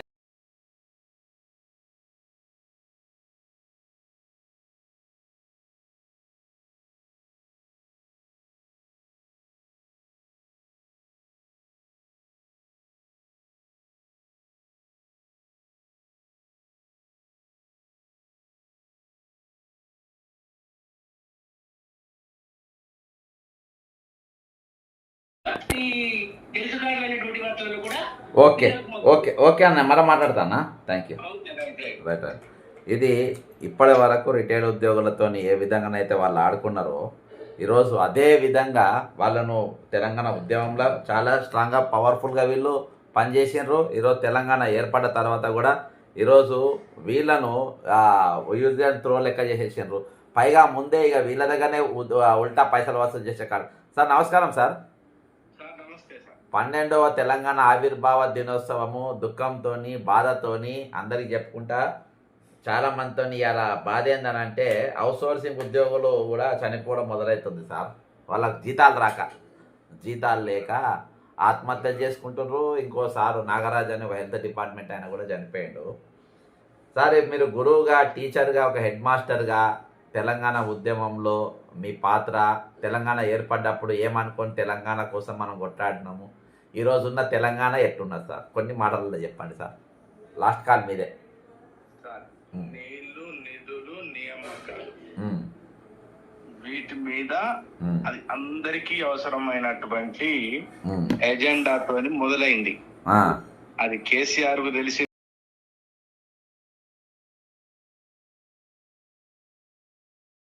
లో పడిపోయారు, అప్పులలో పడిపోయినరు. ఇక నిధులన్న ముచ్చటే లేదు. ఇక నియామకాలంటే అసలు ఇక నియామకాలే లేవు. ఏమన్నా ఉంటే నాడు రాజశేఖర రెడ్డి గారు, రోషయ్య గారు, కిరణ్ కుమార్ రెడ్డి గారు ఏ ఆర్భాటం లేకుండా రాజశేఖర రెడ్డి గారు 98లో 52,000 ఉద్యోగాలు, టీచర్ ఉద్యోగాలు ఏకదాటిగా ఒకటే కలం పోటుతోని ఒక్క రాత్రి అపాయింట్మెంట్ ఆర్డర్స్ ఇచ్చిండ్రు. ఈనాడు 10,000 పోస్టులు ఇయ్యటానికి ఎల్బీ స్టేడియంలో పెద్ద హంగామా చేసి 10,000 ఇవన్నీ చేసేటువంటి పరిస్థితి. ఏ నియామకాలు లేవన్నా ఆనాడు మేము అనుకున్నది ఒకటి, తెలంగాణ వస్తే ఈ నిరుద్యోగ సమస్య ఉండదు, ఈ నీటి సమస్య ఉండదు, ఎడ్యుకేషన్ ఆంధ్ర పెత్తనం వచ్చి ఇక్కడ శ్రీ చైతన్య నారాయణ పెట్టి ఈ విధంగా మనిషికి కావలసిన 2 ముఖ్యమైన హెల్త్ అండ్ ఎడ్యుకేషన్ మన స్కూళ్ళని ఇంకా బలోపేతం చేస్తాం అనుకున్నారు. కానీ చెస్ ఆడేటోడు నాకు తెలిసిన ఒక వృద్ధుడు రిటైర్డ్ అయిన ఒక మిత్రుడు ఉండే, ఆయన ఒక్కడే చెస్ ఆడతాడు. నల్లకాయన్లు తెల్లకాయన్లు ఆయనే ఆడతాడు, ఆయనకు ఆడేటోడు ఇంకోడు లేడు. ఒక రోజు తెల్లకాయన్లు ఓడించుకుంటాడు, ఒక రోజు నల్లకాయన్లు ఓడించుకుంటాడు. కనుక ఈ ప్రభుత్వ స్కూళ్ళ మీదకి ప్రైవేటు స్కూళ్ళు దాటికి తట్టుకోలేక ఇబ్బంది పడతా ఉంటే ఈ ప్రభుత్వ స్కూళ్ళనే రెసిడెన్షియల్ తీసుకొని వచ్చి ఇంకా సర్వనాశనం చేసి పడేసింది. ఎడ్యుకేషన్ లేదు కాబట్టి ఎంప్లాయ్మెంట్ లేదు, నిధులు లేవు, నీళ్లు లేవు. ఇక చివరికి ఈ రాష్ట్రం వచ్చినందుకే ఉద్యోగుల ఆత్మహత్యలు, రిటైర్డ్ ఉద్యోగుల ఆత్మహత్యలు జరుగుతా ఉన్నాయన్న. నిన్న సార్ ఇప్పుడు మీరు రెసిడెన్షియల్ అంటే గుర్తొచ్చింది, ఈ బీసీ రెసిడెన్షియల్స్ కోసం ఉన్నాయి కదా సార్, జ్యోతిరావు పూలే, అందులో 2 నెలలకెళ్ళి జీతాలు లేవు సార్. గెస్ట్ టీచర్లకు 2 నెలలకెళ్ళి జీతాలు లేవు. ఆల్రెడీ వాళ్ళు డ్యూటీ పోని రోజులల్లా వాళ్ళకు వేతనం ఉండదంట, హాలిడేస్. ఇక ఆ రోజులలో వాళ్ళ ఆటోను అదో ఏదో నడుపుకోవాలంట. ఇప్పుడేమో వాళ్ళకు ఆయనతో జీతాలు కూడా లేవు. అసలు ఎట్లా బతుకుతారు అనుకుంటారు సార్ ఈ జనాలు, పైసలు అందకుండా. వీళ్ళందరూ కూడా ఈరోజు మనం ఇంకోటి అందుకని భయంకరమైనది తెలుసా సార్, రేవంత్ రెడ్డి గారు స్పీచ్ అంతా చదివి లాస్ట్ 5 పేజీల స్పీచ్ నాకు చెమట వస్తుంది, ఎండ కొడుతుంది, ఇక నేను పోతా, ఇక మీరే చదువుకోండి అని వాళ్ళ ముఖాన పడేసిపోయాడు. అంటే ఒక 1200 మంది విద్యార్థుల బలిదానాలు ఒక దిక్కు, ఉద్యోగుల సకల జన సమ్మె పెండౌన్ ఒక దిక్కు, ఇంకో దిక్కు అవుట్సోర్సింగ్ ఉద్యోగులు ఆశా వర్కర్లంతా తెలంగాణ ఉద్యమంకి రోడ్డు ఎక్కిండ్రు, నిరుద్యోగులు రోడ్డు ఎక్కిండ్రు. శ్రీకాంతాచారి అనేట ఆయన మలమల పెట్రోల్ పోసుకొని శరీరం కాలబెట్టుకున్నాడు. మొన్న శంకర్ గౌడ్ 45 డిగ్రీల ఎండల ఆర్టీసీ కార్మికుడు పెట్రోల్ పోసుకొని కాలబెట్టుకొని ప్రాణాలు వదిలేసిండు. ఒక 10 నిమిషాలు ఇంకా నిలబడి స్పీచ్ ఇయ్యలేకుండా పోయినప్పుడు ఈ రోజుకు మహత్యం ఏమిచ్చినాడు సార్ ఒక ముఖ్యమంత్రిగా, ఒక గురువుగా మీరు చెప్పండి. ఇక లక్ష్యం నెరవేరింది సార్. కేసీఆర్ గారికైనా రేవంత్ రెడ్డి గారికైనా వాళ్ళు అనుకున్న లక్ష్యం నెరవేరింది. కాబట్టి లక్ష్యం నెరవేరినప్పుడు అలసట వస్తుంటది. ఒక వ్యక్తి పరుగు పందెంలో ఆడినంతసేపు ఆడిన తర్వాత వాడు గెలిచినా కింద పడిపోతాడు, ఓడినా కింద పడిపోతాడు. పని తీరింది, లక్ష్యం నెరవేరింది అంతే. అదే సార్ ఇప్పుడు మా పరిస్థితినే చూడండి. మంది సస్తా ఉన్నా గాని అయ్యో పాపం అన్న దిక్కు లేదు. వాళ్ళకి ఇంకేంటి పెన్షన్ వస్తుంది కదా. ఏలూరు శ్రీనివాసరావు గారికి ఫోన్ చేస్తే పెన్షన్, నేను క్వశ్చన్ ఒకటి అడిగితే ఆయన ఇంకొకటి జవాబు చెప్తాడు, నాకు ఇంకో క్వశ్చన్ వేస్తాడు. సార్ నాకు రిటైర్మెంట్ పైసలు ఏమి రాలేదు సార్ అంటే, నీకు పెన్షన్ వస్తుందా రెగ్యులర్ గా? ఉద్యోగ సంఘం అధ్యక్షుడు, అధ్యక్షుడు. ఇట్లాంటి పరిస్థితిలో ఉన్నప్పుడు అసలు ప్రజలు కూడా జీవోత్సవం లాగా అయిపోయింది సార్. ఇక ఏం చేసినా లాభం లేదు అనే పరిస్థితికి వచ్చిండ్రు తప్ప పోరాటం. ఎందుకంటే కొంతమంది ఒక 20% మంత్రులన్నా 20% ఎమ్మెల్యేలైనా అయ్యో మీకు ఇంత కష్టం ఉన్నదా అని నిరుద్యోగులతోనే గాని ఉద్యోగులతోనే గాని ప్రజానీకంతోనే గాని స్పందన ఉంటే ఒక కాలుకు ఇంకొక కాలు, ఒక అడుగుకు ఇంకొక అడుగు ముందు పడి అది పోరాటం చేయటానికి ఒక ఊతం ఇచ్చినట్టయితే సమస్యలు నెరవేర్చబడతాయి. దీని మీద మీరు చేసేటువంటి ప్రయత్నం అంతా కూడా ఎవరి మీదనో సాధించడానికి చేస్తానని అనుకుంటారు గాని మన మిత్రుడే బక్క జడ్సన్ గారు కూడా ఈ ప్రభుత్వానికి మిత్రుడే. లోపాలు ఉంటే బయట పెడతాడు, సరి చేసుకుంటే మనకు ఇంకా నీరాజనాలు అందుకునేటువంటి పరిస్థితి వస్తది అనేటువంటి బయట పెడతా ఆలోచన ఒక్కడికి కాదు, ఇద్దరికి కాదు, మంత్రివర్గంలో ఎవడికి లేదా, ఎమ్మెల్యేలో ఎవడికి లేదా. సార్ ఇప్పుడు నాకు ఒక విజ్ఞప్తి, ఇందాక నాకు ఒక ఇంటెలిజెన్స్ వాళ్ళు ఫోన్ చేసిండ్రు, జడ్సన్ గారు 12వ తారీఖు మీరు పెన్ డౌన్ ఇస్తుండ్రు కదా, ఆ పెన్ డౌన్లలో రిటైర్మెంట్ వాళ్ళ పైసలు ఒకటి పెట్టిండ్రు, ఆ రిటైర్డ్ అయితే ఆయన ఖాళీలు నింపమని పెట్టిండ్రు. రెండవది అవుట్ సోర్సింగ్ ఎంప్లాయీస్ పెట్టిండ్రు, ఆ ఖాళీలు నింపాలని పెట్టిండ్రు, అయితే డిమాండ్స్ పెట్టిండ్రు. మరి రిటైర్మెంట్ వల్ల పైసలు 2000 కోట్లు రిలీజ్ అయిపోయినాయి, అందరు అకౌంట్లో పడ్డాయి. ఇక మరి పెన్ డౌన్ డ్రాప్ చేస్తారా? అట్లే కాకుండా ఖాళీలు కూడా నోటిఫికేషన్ ఈరోజు మన టీఎస్పీఎస్సీ చైర్మన్ గారు ఇచ్చిండ్రు, బుర్ర వెంకటేశం గారు రిలీజ్ చేసిండ్రు ఒక 1100 పోస్టులో ఏదో. మరి మీరు అనుకునే కొన్ని అయినాయి కదా, మరి ఇప్పుడు పెన్ డౌన్ ఏమన్నా రిలీజ్ చేస్తున్నాను అన్నారు. నిజంగా మీకు ఇప్పుడు రిటైర్మెంట్ పైసలు పడ్డాయా సార్ మీకు? సార్ రిటైర్మెంట్ డబ్బులు అని అంటే ఒక వ్యక్తి నాకు అప్పు ఇచ్చేది సార్, అయ్యకుండా మళ్ళీ నాకు వడ్డీకి ఇచ్చినట్టు లెక్క. అంటే లిమిటేషన్, నా డబ్బులకి వడ్డీ లేదు ఏం లేదు, బదులని తీసుకున్నారు. ఒక వ్యక్తి, ఒక ఎక్స్ అనే వ్యక్తి నా కాడ నుంచి బదులని జీపీఎఫ్, జిఐఎస్, లీవ్ ఎన్కాష్మెంట్ అవి నాకు ఇచ్చేస్తే అయిపోద్ది. కానీ అవి ఉంచుకొని ఇంకొక అది కమ్యూటేషన్ అని ఇచ్చిండ్రు. అయితే వాటికి ఏం చేయాలా, నేను వడ్డీ కట్టుకుంటూ పోవాలి. నా పెన్షన్ దగ్గర వాళ్ళు కట్ చేసుకొని ఇస్తారు. నేను పైసలేమో బదులు ఇచ్చినేమో వాళ్ళ కాడ ఉన్నాయి, వాళ్ళకేమో నేను ఇప్పుడు వడ్డీ కట్టాలి. వచ్చినాయి సార్ పైసలు? అంటే వచ్చినాయి సార్, వచ్చినాయి సార్ వచ్చినాయి. కానీ ముందు నా పైసలు నాకు ఇచ్చి కదా. ఇప్పుడు దీంట్లో కమ్యూటేషన్ అనేది ఒకటి ఉంటుంది సార్, ఉన్న పేలో 40% అమ్ముకోవడానికి. ఎట్లా పరిస్థితి అంటే పిల్లగాళ్ళ పెళ్లిలో, ఉద్యోగాలు, లేకపోతే ఇల్లు కట్టుకోవటానికో ఏదన్నా ఆపద ఉంటే ప్రభుత్వమే ఇస్తది. మన కాడ ₹1 తీసుకొని దానికి ఒక ₹8 కట్టి అడ్వాన్స్ ఇచ్చి మళ్ళా వసూలు చేసుకుంటా ఉంటది. అట్లా 15 ఏళ్ళు వసూలు చేసుకుంటది. మా పైసలేమో అట్టు ఉంచుకున్నారు, మాకేమో వడ్డీకి ఇచ్చారు. సార్ ఒక లాస్ట్ ఒక క్వశ్చన్ ఏంటంటే, ఒక ఆయన ఒక కామెంట్ పెట్టిండు మిత్రుడు, దాంతో నేను కూడా కొంతవరకు అది కరెక్టే అని నేను కూడా చూసిన. సార్ ఆయన అడిగిన ప్రశ్నకి ఏంటంటే, పిల్లలకు పాఠాలు చెప్పమని ఉద్యోగం ఇచ్చి పాఠశాలకు పంపిస్తే వీరు రియల్ ఎస్టేట్ వ్యాపారం చేస్తూ టీచర్ల గురించి, వాళ్ళ పిల్లలనేమో కార్పొరేట్ స్కూళ్ళల్లో చదివిస్తుండ్రు, వీరు చెప్పే చదువు పసిపిల్లలకు పనికిరావు కానీ బీదర్ పిల్లలకు ఎట్లా పనికి వస్తాయని ఒక క్వశ్చన్ కృష్ణారెడ్డి గారని ఒకళ్ళు అడిగిండ్రు సార్ కామెంట్లా. మీరు మాట్లాడుతుంటే దీనికి ఒక జవాబు, ఎందుకంటే ఈ ప్రశ్న ఇదిగా చాలా మందికి ఉన్నాయి. నేను కూడా కొంతమంది రియల్ ఎస్టేట్ చేయంగా నేను చూసిన, కొంతమంది టీచర్లు వ్యాపారాలు ఇవి అంటే వాళ్ళు మన ఇప్పుడు ఉద్యమాలలో లేరు, వాళ్ళు అంటే రిటైర్మెంట్ పైసలు కావాలి అని వాళ్ళు ఏం ఉద్యమంలో తిరుగుతలేరు. కానీ ఓవరాల్గా అంటే ఇది ఒక డౌట్ అందరికి ఉంది కదా సార్, మీరు కూడా ఒకసారి ఏమైనా చెప్తారా సార్ దీని మీద? నేను ఒక టీచర్ గా నేను నా పిల్లలకు గవర్నమెంట్ స్కూల్ అనే చదివించిన. Okay, very good. తెలుగు మీడియమే చదివినరు. ఎక్కడ స్కూల్ సార్? Software sir. ఎక్కడ స్కూల్లో చదివినరు? టేకులపల్లి మండలం సార్, భద్రాద్రి కొత్తగూడెం జిల్లా టేకులపల్లి మండలంలో కొత్తగూడెం డిస్ట్రిక్ట్ లో చదివినరు. తెలుగు మీడియమే చదివినరు.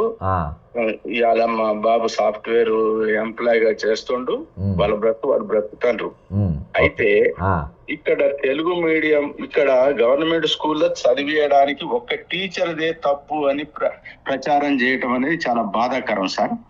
ఎందుకంటే టీచరు ఏంటంటే ప్రభుత్వం చెప్పినటువంటి చక్రబంధకాలనే పనిచేయాలి తప్ప నేను 45 నిమిషాలు పాఠం చెప్తామంటే కలవదు సార్. కాబట్టి ఇక్కడ ఎడ్యుకేషన్ టీచర్ కు వాల్యూ ఇచ్చి, టీచర్ కు ఫ్రీనెస్ ఇచ్చి ఆయన్ని సమర్థవంతంగా పని చేయమని అంటే బ్రహ్మాండమైన రిజల్ట్ వస్తుంది. గతంలో రాలేదా సార్? అటువంటి ఏమీ లేవు. నేను మొదట్లో ఉద్యోగం చేసినప్పుడు మాకు ఏ ఇబ్బంది లేదు, ఇట్లాంటి రిపోర్ట్లు లేవు. పొద్దున పుంచి సాయంత్రం దాకా టీచర్లకు రిపోర్ట్ల మీద రిపోర్ట్లు ఇవే. చదువు చెప్పని ఎవడు అని అడగడు. ఒకటే రిజిస్టర్ ని 4 రకాలు, ఒకసారి ఆన్లైన్ లో, ఒకసారి ఆఫ్లైన్ లో, ఒకసారి మీటింగ్ లో, ఒకసారి గూగుల్ దాంట్లో, ఇట్లా ఒకే రిపోర్ట్ ని ఎన్ని రకాలు చేయాలో అన్ని రకాలు వస్తుంది. మొత్తం టైం టీచర్ కి చెప్పడానికి అవకాశం లేదు, ఉన్నోనికి లేదు, లేనోనికి లేదు. మీరన్నట్టు కూడా వ్యవస్థలో సార్ కొన్ని లోపాలు ఉంటాయి సార్. అందరూ ఒకే రీతిగా ఉద్యోగం చేయరు సార్. ఇప్పుడు రాజకీయ నాయకులలో డబ్బులు తీసుకునేటోళ్ళు లేరా, నిస్వార్థంగా చేసేటోళ్ళు లేరా? గుమ్మన్ నరసయ్య గారు లాంటి లాగా సరదాగా గడిపేటోళ్ళు లేరా? రోడ్డు మీద ప్రశాంతంగా తిరిగేటోళ్ళు లేరా? ఇప్పుడున్న ఎమ్మెల్యేలు ఎంతమంది రోడ్డు మీద తిరుగుతారు చెప్పండి సార్. నాతో కార్పొరేషన్ చైర్మన్ చేసినోడు సార్. ఇవాళ అంబటి రాంబాబు నాతో కార్పొరేషన్ చైర్మన్ ఉండే, ఇప్పుడు ఆంధ్ర ఉండే కదా, ఇలా ఎక్కడికో వెళ్ళిపోయింది అట్లా. నాతో చైర్మన్లో చేసిన వాళ్ళు 100 కోట్లలో వెళ్ళిపోయింది. నేను ఎక్కడ ఉన్నానో మీకు తెలుసు. అంటే టీచర్లని అంటా ఉంటారు, సమాజం అంటది, కానీ దాంట్లో ఒక 2% 3% చేసేటోళ్ళు ఉంటారు. అది కూడా బడుగు బలహీన వర్గాల నుంచి ఒక్కడు కూడా రియల్ ఎస్టేట్ వ్యాపారం చెయ్యడు. చేస్తే వాడిని సాగుపడతాడు సమాజం. అంతే సార్. అది అవకాశం ఉన్నోళ్ళు ఇప్పుడు ఏలూరు శ్రీనివాసరావు లాంటి వాళ్ళు ఉన్నారు. మరి ఏలూరు శ్రీనివాసరావు గారు చేసిన మాలాంటి వాడు చేయాలంటే సాధ్యమైందా సార్? ఇంత మంది చచ్చినా ఆయన పట్టించుకుంటలేడు. అవును సార్. ఇంతమంది చచ్చిపోయినా ఆ ఏలూరు శ్రీనివాసరావు పట్టించుకుంటలేరు, ఉద్యోగ సంఘాలు పట్టించుకుంటలేరు. అయితే సార్ దీనికి ఒక సమగ్రమైనటువంటి సమాజంలో ఒక పై అధికారుల నుంచి, మినిస్టర్ల నుంచి, ఒక ఎడ్యుకేషనిస్ట్ నుంచి సమగ్రమైనటువంటి విశ్లేషణ ప్రజానీకానికి చెప్పితేనే తప్ప, లేకపోతే టీచర్ల పిల్లలు వాళ్ళ స్కూళ్ళలో చెప్పట్లేదు కాబట్టి ప్రైవేట్ స్కూల్లో పంపిస్తాను అని దీని మీద జోక్స్ అవి ఇవి చాలా వస్తున్నాయి సార్. సార్ ఇంకొకసారి ఏమడిగింది సార్, ఒకసారి పిల్లలకు పాఠాలు చెప్పే ఉపాధ్యాయులను ఏడిపించడం దారుణమైన చర్య అని కూడా అన్నాడు. ఇంకొకసారి మీరు మాట్లాడుతుంటేనే సార్. అదే సార్, ఇక ఏడిపించడం అనేది ఏడవటం కాకపోతే ఇంకేముంటాయి సార్.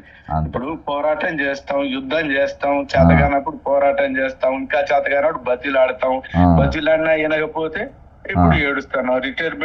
రిటైర్మెంట్ అయిన ఎంప్లాయీస్ అంతా కూడా ఇప్పుడు ఏడిచేటువంటి కార్యక్రమం ఉన్నది. ఇక మీరు మీ ఛానల్ ద్వారా మీరు ప్లాట్ఫామ్ ద్వారా మా బాధలు, మా ఏడుపు కూడా కొంచెం సమాజానికన్నా కొంచెం తెలిసే పరిస్థితిలో తయారైంది సార్. ఖచ్చితంగా సార్, ఖచ్చితంగా సార్.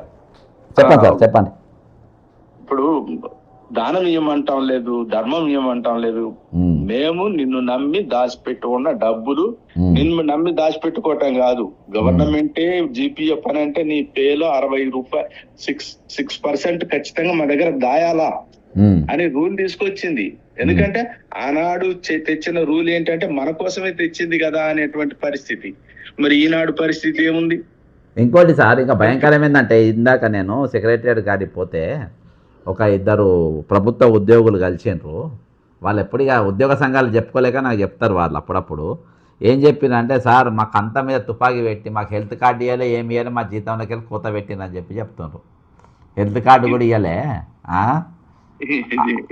ఇది సార్, ఇది ప్రపంచంలో ఏడైనా జరగదు సార్, ఎక్కడైనా జరగదు. ఎందుకంటే మరి మన దగ్గర జరిగింది కదా, తెలంగాణ జరిగింది కదా. ఇక తెలంగాణలో జరిగింది, ఇంకెక్కడ జరగదని నిరూపణ కోసం కానీ సార్. ఇప్పుడు దీంట్లో ఇది ఒక స్కీమ్ ఉంది బాబు, మీరు చేరతారా? దీని వివరాలు ఏంటిది, దీని నియమ నిబంధనలు ఏంటి అని చర్చ జరగాల. చర్చ జరిగిన తర్వాత సాటిస్ఫై అయితే దాన్ని ఒప్పుకోవాలా. ఒక జీవో లేదు హాస్పిటల్లో, ఎవరికి ఏ హాస్పిటల్ అనేది లేదు, ఏం తెలియదు దీని మీద. దీంట్లో మన ఒక ఉపాధ్యాయ సంఘం, పెద్ద ఉపాధ్యాయ సంఘం వాడు ఏం స్టేట్మెంట్ చేసిండు? నిన్న మేము ప్రభుత్వాన్ని నిలదీసినందుకు ఈ రోజున సిఎస్ గారు 3 రోజులలో జీవో ఇస్తాం, 7 రోజులలో దాని మీద చర్చ జరిపిస్తాం, 15 రోజులలో కార్డులు మొత్తం కూడా అన్ని చేస్తామని. మరి 15 రోజుల తర్వాత చేయొచ్చు కదా సార్? పైసలు అప్పుడే కట్ చేసుకోవాలి, ముందెందుకు కట్ చేసుకోవాలి sir? Sir sir sir okay sir. దీనికి కూడా హెల్త్ కార్డు అనేది క్యాష్ లెస్ కాదు, అడ్వాన్స్డ్ పెయిడ్ కార్డ్స్ ఇవి. అది కూడా సార్ 75% ఏది ప్రభుత్వ ఆసుపత్రిలో ఇల్లు ఉన్నాయి. 75% ఇస్తాడో లేకపోతే ప్రభుత్వ ఆసుపత్రులే సార్, ఈఎస్ఎస్ ఉన్నాయి, ప్రభుత్వ ఆసుపత్రులే ఉండవచ్చు సార్. సార్ ఇప్పుడు మీరు ఖమ్మం జిల్లా కదా సార్?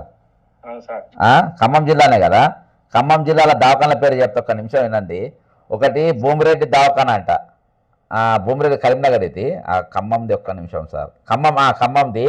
ఒకటి government area hospital Sathupalli, government hospital Penuballi, Mamata general hospital super speciality Khammam, Srujan ortho accident care, area hospital Kothagudem, area hospital Palvancha,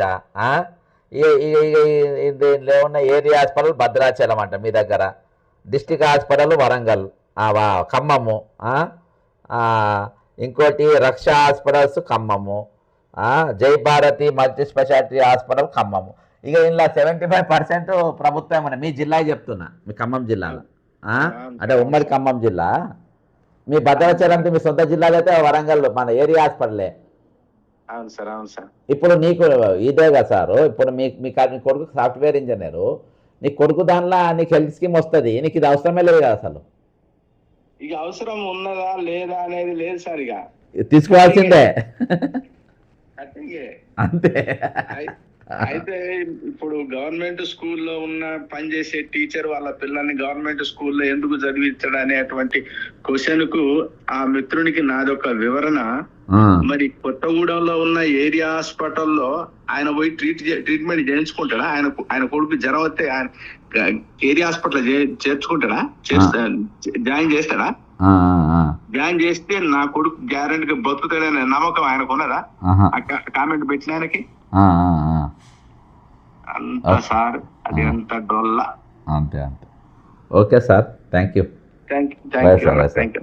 ఇది అందరూ అనుకుంటా ఉన్నారు రేనా రేనా అని ఎందుకు పెట్టిందని. రేనా అంటే తెలంగాణ నడుస్తుంది రెడ్డి నాయుడు. రెడ్డి నాయుడు అంటే రేవంత్ రెడ్డి గారు మరియు చంద్రబాబు నాయుడు గారు రెండు కలిస్తే నడిచే పాలనే ఇక్కడ తెలంగాణ నడిచేది. అందుకనే రేనా అని పెట్టిన.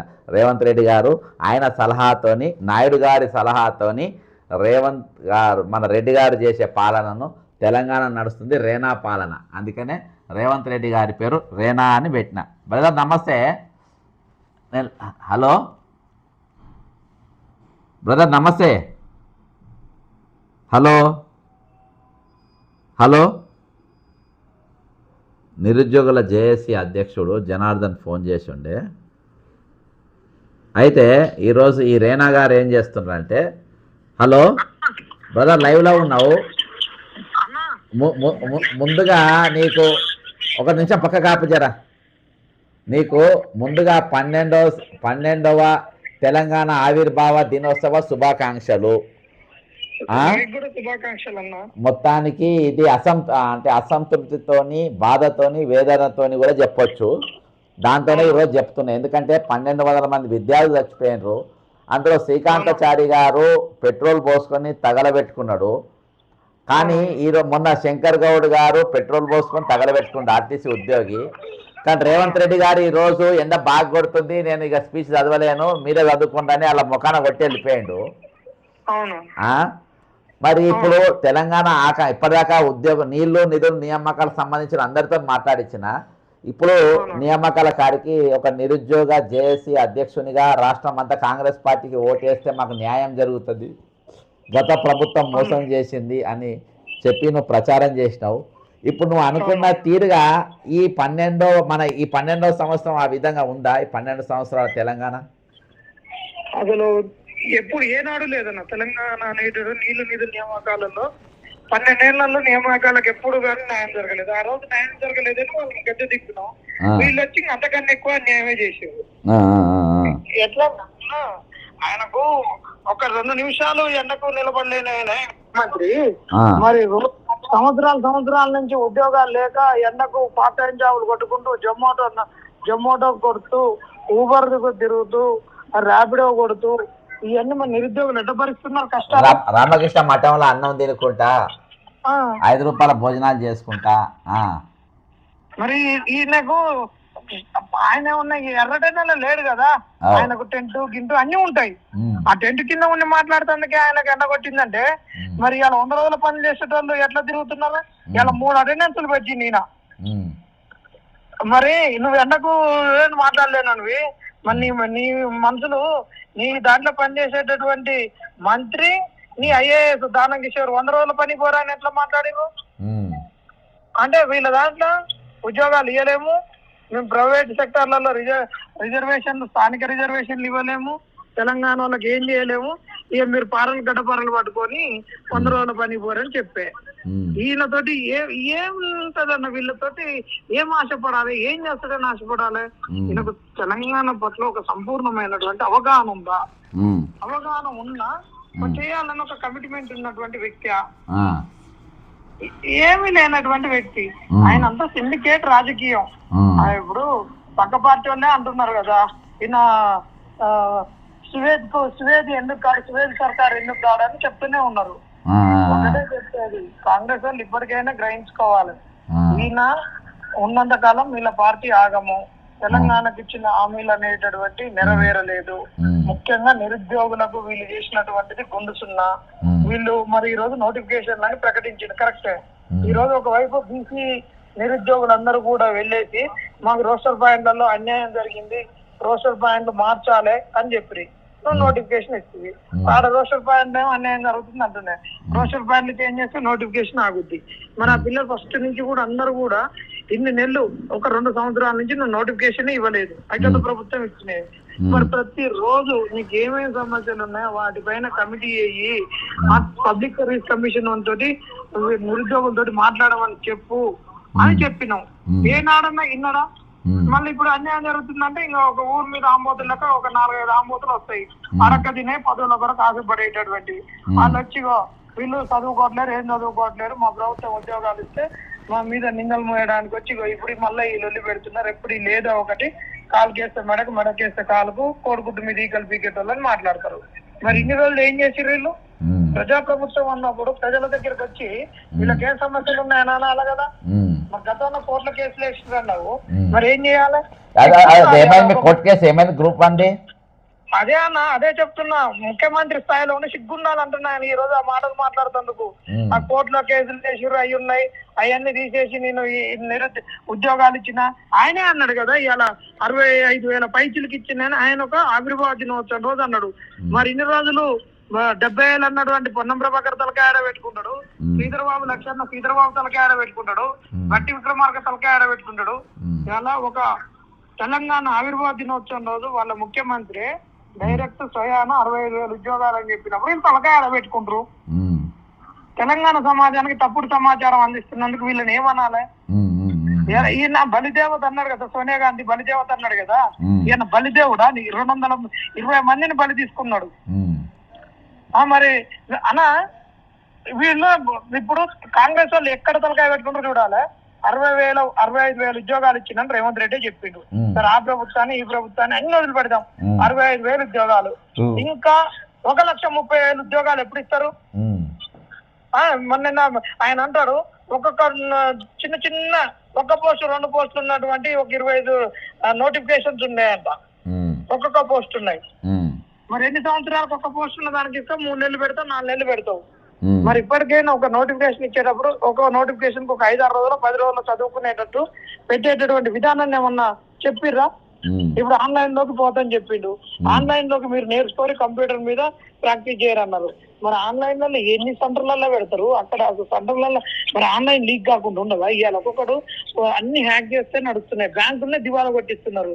మరి నీ క్వశ్చన్ పేపర్ హ్యాక్ చేయడం పెద్ద కష్టమా? బరబ్బర్ మొన్న ఒకటి చేసి చూపించింది కదా, మొన్న ఒకటి చేసి ఇందాక లక్ష్మారెడ్డి సార్ అని private colleges association president sir మాట్లాడింది. అంటే వాళ్ళ కాలేజీలు మూతపడ్డాయి దెబ్బకు. ఆయన సార్ చెప్తుండ్రు, సార్ హ్యాక్ చేసి మార్కులు వేసుకోవచ్చు, మొన్న ఒకటి వేసి చూపించింది అని చెప్పిండు. ఇక నీట్ పేపర్ లీకులు అవుతున్నాయి, తెలంగాణ గ్రూప్ 1 పేపర్ల పరీక్షలు ఏ విధంగా అవుతున్నాయో మన అందరికి తెలుసు. గతంలో ముఖ్యమంత్రిని ఒకటి అడుగుతానా, నీట్ పేపర్ లీక్ అయిందని మనం మాట్లాడుతున్నాం, కొట్లాడుతున్నాం, నిజాయితీ కరెక్టే. మరి వీరు ఊరి మీద ఆంబోతుల లెక్క దున్నపోతుల లెక్క వచ్చి నీట్ పేపర్ కాడ మేము కొట్లాడుతామని ఎట్లా అంటారు? మరి గ్రూప్ 1 ఎగ్జామ్ లోకి కొమ్ములో చిట్టీలు ఎట్టబోయినాయి, చిట్టీలు పోయినాక వీళ్ళు ఏమన్నారు, అల్ల వచ్చిన క్వశ్చన్ రాలేదని ఒక రోజు అన్నారు, ఒక రోజు ఏమో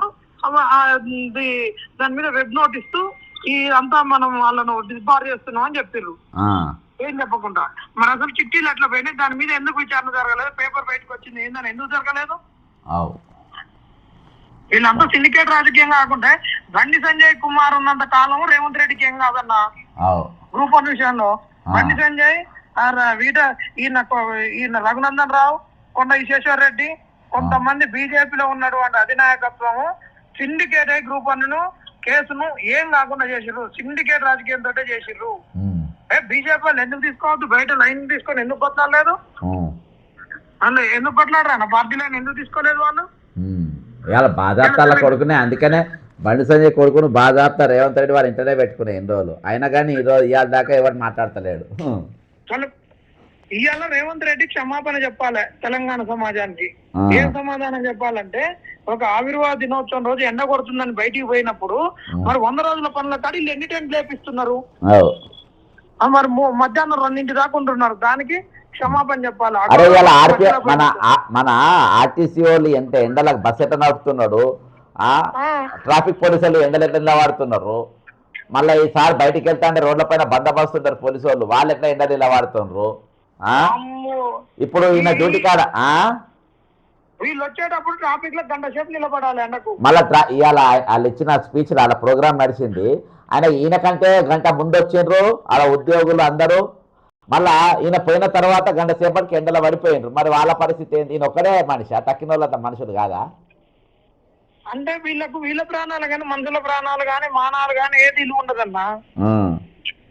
అందుకనే తెలంగాణ సమాజం ఫస్ట్ తెచ్చుకోవాలి. ఇలాంటి వాళ్ళను గెలిపించుకున్నాం, సరే తప్పైంది, కానీ ఇప్పటికైనా ఇలాంటి వాళ్ళకు ఇప్పుడు నువ్వే అంటున్నావు కదా ఇది అంతా సిండికేట్, ఇప్పుడు ఎవడేసినా అంతే కాదబ్బా. ఇప్పుడు నీవు బీజేపీ అయినా గట్టిన పాడుపడ్డది, 10 ఏళ్ళ బీఆర్ఎస్ పాలన చూసిన వాల్ పేపర్లు లీకులే, మళ్ళా ఇప్పుడు వీళ్ళది ఇదే. మరి ఎట్లా ఏంది పరిస్థితి వచ్చే రోజుల్లో ఏంటి రాజకీయ ప్రత్నం? ఇందాక కూడా ఒకసారి అట్నే చెప్తుండ్రు.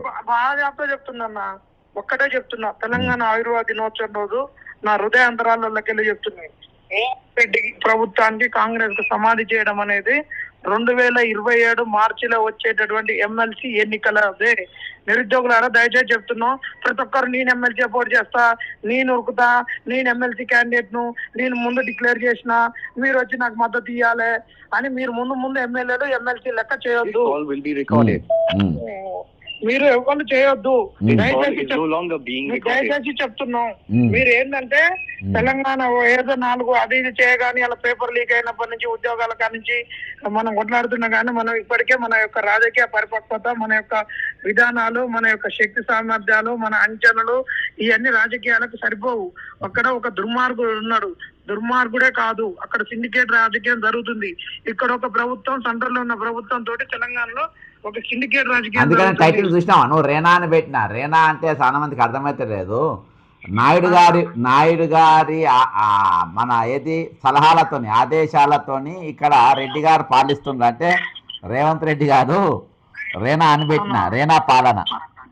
అంతే అన్న, కరెక్టే. ఇప్పుడు ఎందుకంటే ఆంధ్ర వాళ్ళు, తెలంగాణలో రేవంత్ రెడ్డి, సెంటర్ లో వాళ్ళు మూడు ప్రభుత్వాలు కలిసి సిండికేట్ గా తెలంగాణలో పనిచేస్తున్నాయి. ఇలాంటప్పుడు మనం ఆషమాషిగా ఎవరికి దోషినట్టు అల్లం పోవద్దు. నవంబర్ లో నోటిఫికేషన్ వస్తుంది ఎమ్మెల్సీకి. అందరం తెలంగాణ పౌర సమాజానికి కూడా నేను ఒక్కటే విజ్ఞప్తి చేస్తున్నా, ఎవరు పడితే వాళ్ళు ఇప్పటి నుంచి ఎమ్మెల్సీలని దీన్ని చిన్న భిన్నం చేసి రేవంత్ రెడ్డికి మెయిల్ చేసి నాకు 30,000 వచ్చినాయి, నాకు 20,000 వచ్చినాయి, నేను మోగోళ్ళము, మేము ధీరులము, శూరులము అని దయచేసి ఎవరు అనొద్దు. ఇది ఎవరినో ఉద్దేశించి చెప్పేది కాదు, ఏది కాదు. ఎందుకంటే మనం కలిసికట్టుగా ఉండి ఎమ్మెల్సీని కొడితే నెక్స్ట్ మనం జెన్జీ ఎఫెక్ట్ తోటి కుల మతాలకు అతీతంగా తెలంగాణలో ఎన్నికలలోకి పోవాలి, తెలంగాణ అస్తిత్వాన్ని కాపాడుకోవాలి. అంతే తప్పితే తెలంగాణలో కులానికి మతానికి ప్రాతినిధ్యం ఇవ్వద్దు. ఎన్నికలలో తెలంగాణ అస్తిత్వానికి, తెలంగాణ కష్టాలకి మనం అవకాశం ఇవ్వాలి. కాబట్టి ఈ ఎమ్మెల్సీలో నేను ఒకటే చెప్తున్నా, ఈ ఎమ్మెల్సీ నుంచే కాంగ్రెస్ ప్రభుత్వానికి సమాధి గడుతున్నాం. ఖచ్చితంగా 2027లో గెలవగానే మళ్ళీ 6 నెలల్లో ఎన్నికల నోటిఫికేషన్ వస్తుంది. గెలిపించుకున్న వాళ్ళని ముందు పెట్టి నాయకత్వాన్ని బలపరుచుకొని తెలంగాణలో ఒక శక్తిగా ఎదిగి తెలంగాణలో మరొక రాజకీయానికి శ్రీకారం చుట్టాలి. ఇంత చైతన్యం ఉందని చెప్పుకుంటారు, ఓటుకు డబ్బులు తీసుకొని ఓటు గుర్తిస్తాం. ఇంత చైతన్యం ఉందని చెప్తాము, మన ఓటుని ఇంకొకరికి వేస్తాం. ఇంత చైతన్యం ఉందని చెప్తాం, ఇంకొకరిని గడప చేతులు కట్టుకొని తిరుగుతాం. కాబట్టి ఇది ఏది జరగకుండా ఒక శక్తిగా మారాల్సిందే, ఒక శక్తి ఉండాల్సిందే. ఆ శక్తి ప్రభుత్వాన్ని ఏర్పడుతుందా, అంగు నేర్పరిచి మెడలు ఉంటుందా ఏదో, కానీ ఈసారి ఎవరికి సాలిడ్ గీయొద్దు. 100% తెలంగాణ అస్తిత్వాన్ని, రాజకీయాన్ని నవంబర్ నుంచి మార్చడానికి సిద్ధంగా ఉండాలి అని మన జడ్సన్ మీడియా సాక్షిగా, జడ్సన్ వేదికగా నేనైతే నిరుద్యోగుల్ని, తెలంగాణ పౌర సమాజాన్ని శిరస్సు వంచి వేడుకుంటున్నా. Okay brother, thank you. Right, ఇది నడుస్తున్న తెలంగాణలో ఈ 12 సంవత్సరాల జరిగినటువంటి దానిపైన కొంతమంది ఉద్యోగులను, కొంతమంది నిరుద్యోగులను, కొంతమంది రకరకాల ఈ సమాజంలో మరి రుగ్మతల మీద ఎవరైతే పోరాటం చేస్తుండో, స్పందిస్తుండో వాళ్ళతోని మనము మాట్లాడించే ప్రయత్నం చేసినాం. ఎవరిని గదిలిసినా బాధలే, ఎవరిని పేర్చినా దుఃఖమే. కానీ ఈరోజు ప్రతి సమస్య పైన మనము ఎప్పటికప్పుడు స్పందించాలి. కాబట్టి అలా జరుగుతున్నటువంటి వాటిపైన మాట్లాడుతూ చాలామంది ఉన్నారు. ఇది సెంటిమెంట్స్ కానీ ఎమోషన్స్ కానీ కాదు, కానీ ఓవరాల్గా ఈరోజు మనం తెచ్చుకున్న తెలంగాణ దేనికోసం చేస్తున్నాం, జరుగుంది దేనికోసం జరుగుతూ ఉందో మన కళ్ళారా చూస్తున్నాం. ఏదైనా తప్పులు మన దగ్గర జరిగిపోయినాయి, దాన్ని సరిదిద్దుకోవాల్సిన బాధ్యత కూడా ఈరోజు తెలంగాణ సమాజం పైన ఉన్నది. వచ్చే రోజుల్లో ఒక పెద్ద మార్పు కోసం, పెను మార్పు కోసం మనందరం కూడా చూస్తున్నాం. ఈరోజు బీఆర్ఎస్, బీజేపీ, కాంగ్రెస్ వీళ్ళందరూ కూడా ఇక్కడ ఉన్నటువంటి మేధావులు కానీ, వచ్చిన కొత్త పార్టీలన్నీ కూడా కానీ వీళ్ళందరూ కూడా ఒక సిండికేట్గా ఈరోజు పనిచేస్తున్నారు. గతంలో జరిగిన తప్పులు సరిదిద్దే ప్రయత్నం ఈ ప్రభుత్వం చేస్తలేదు. గతంలో జరిగిన నేరాలను, ఘోరాలను ఎవరైతే ఈరోజు చేసినరో వాళ్ళను ప్రభుత్వం ఇప్పుడు వాళ్ళపైన ఎటువంటి చర్యలు తీసుకుంటలేవు. ఓవరాల్గా వాళ్ళకెళ్ళి సెటిల్మెంట్ చేసుకొని ఒకరు తప్పు ఒకరు ఏలైతే చూపించుకోకుండా, ఒకరు చేసిన స్కాములకు ఇంకొకరు దానిపైన ఎంక్వైరీలు అడగకుండా ఈరోజు అందరు కూడా ఒక సిండికేట్ లెక్క పనిచేస్తున్న తరుణంలో మరి రేపు వచ్చే 13వ తెలంగాణ ఆవిర్భావ దినోత్సవం మరి మనము ఏ ఆలోచనతోని జరుపుకుందాం, మరి ఏ ఆలోచనతోని 13వ సంవత్సరంలోకి మనం ప్రవేశిద్దాం అని అంటే ఖచ్చితంగా ఈరోజు తెలంగాణ సమాజం, పౌర సమాజం ఆలోచించాల్సిన అవసరం ఖచ్చితంగా మన ఒక్కరిపైన ఈరోజు ఉన్నది. ఈరోజు కాసులే అన్నిటికీ కాదు, ఈరోజు కాసులను ఈరోజు మనం పక్కన పెట్టి నిజంగా ఈరోజు తెలంగాణ ఒక అప్పుల తెలంగాణ మారిపోయింది. ఈరోజు మన దగ్గర ఉన్న వనరులు కుదపెట్టబడ్డాయి. మరి ఈరోజు డబ్బంతా బయటికి తరలిపోతుంది. ఈరోజు మరి మన దగ్గర గుంజే కాడనేమో మరి ఇష్టం వచ్చినట్టుగా గుంజుతుండ్రు, వాళ్ళు ఇచ్చే కాడనేమో ఈరోజు ఇచ్చే ప్రయత్నాలు చేస్తలేవు. అది ఏమైనప్పటికీ ఈరోజు ప్రభుత్వం ఒక మాఫియా లెక్క పనిచేసినప్పుడు మరి ప్రజలు ఏ విధంగా ఆలోచించాలి, అటువంటి ఆలోచన రేకెత్తించడానికి నేను చేస్తున్న ఒక ప్రయత్నం. బక్క జెడ్సన్ ఫ్యాక్ట్స్ ఇంతవరకు సబ్స్క్రైబ్ కానీ వారు సబ్స్క్రైబ్ కండి, మా ఉద్యమాలలో పాల్గొనండి, కనీసం కామెంట్ చేయండి, షేర్ చేయండి. మేము ఒక మనిషి తలుసుకుంటే ఇన్ని మార్పులు జరిగే విధంగా మరి ముందుకు పోతున్నప్పుడు ఈరోజు ఒక అడుగులో ఇంకో 10 మంది అడుగులేస్తే మన ఉద్యమం ఎంత బలంగా ఉంటుందనే ఆలోచన చేయాలి. జై తెలంగాణ, అమరవీరులకు జోహార్లు.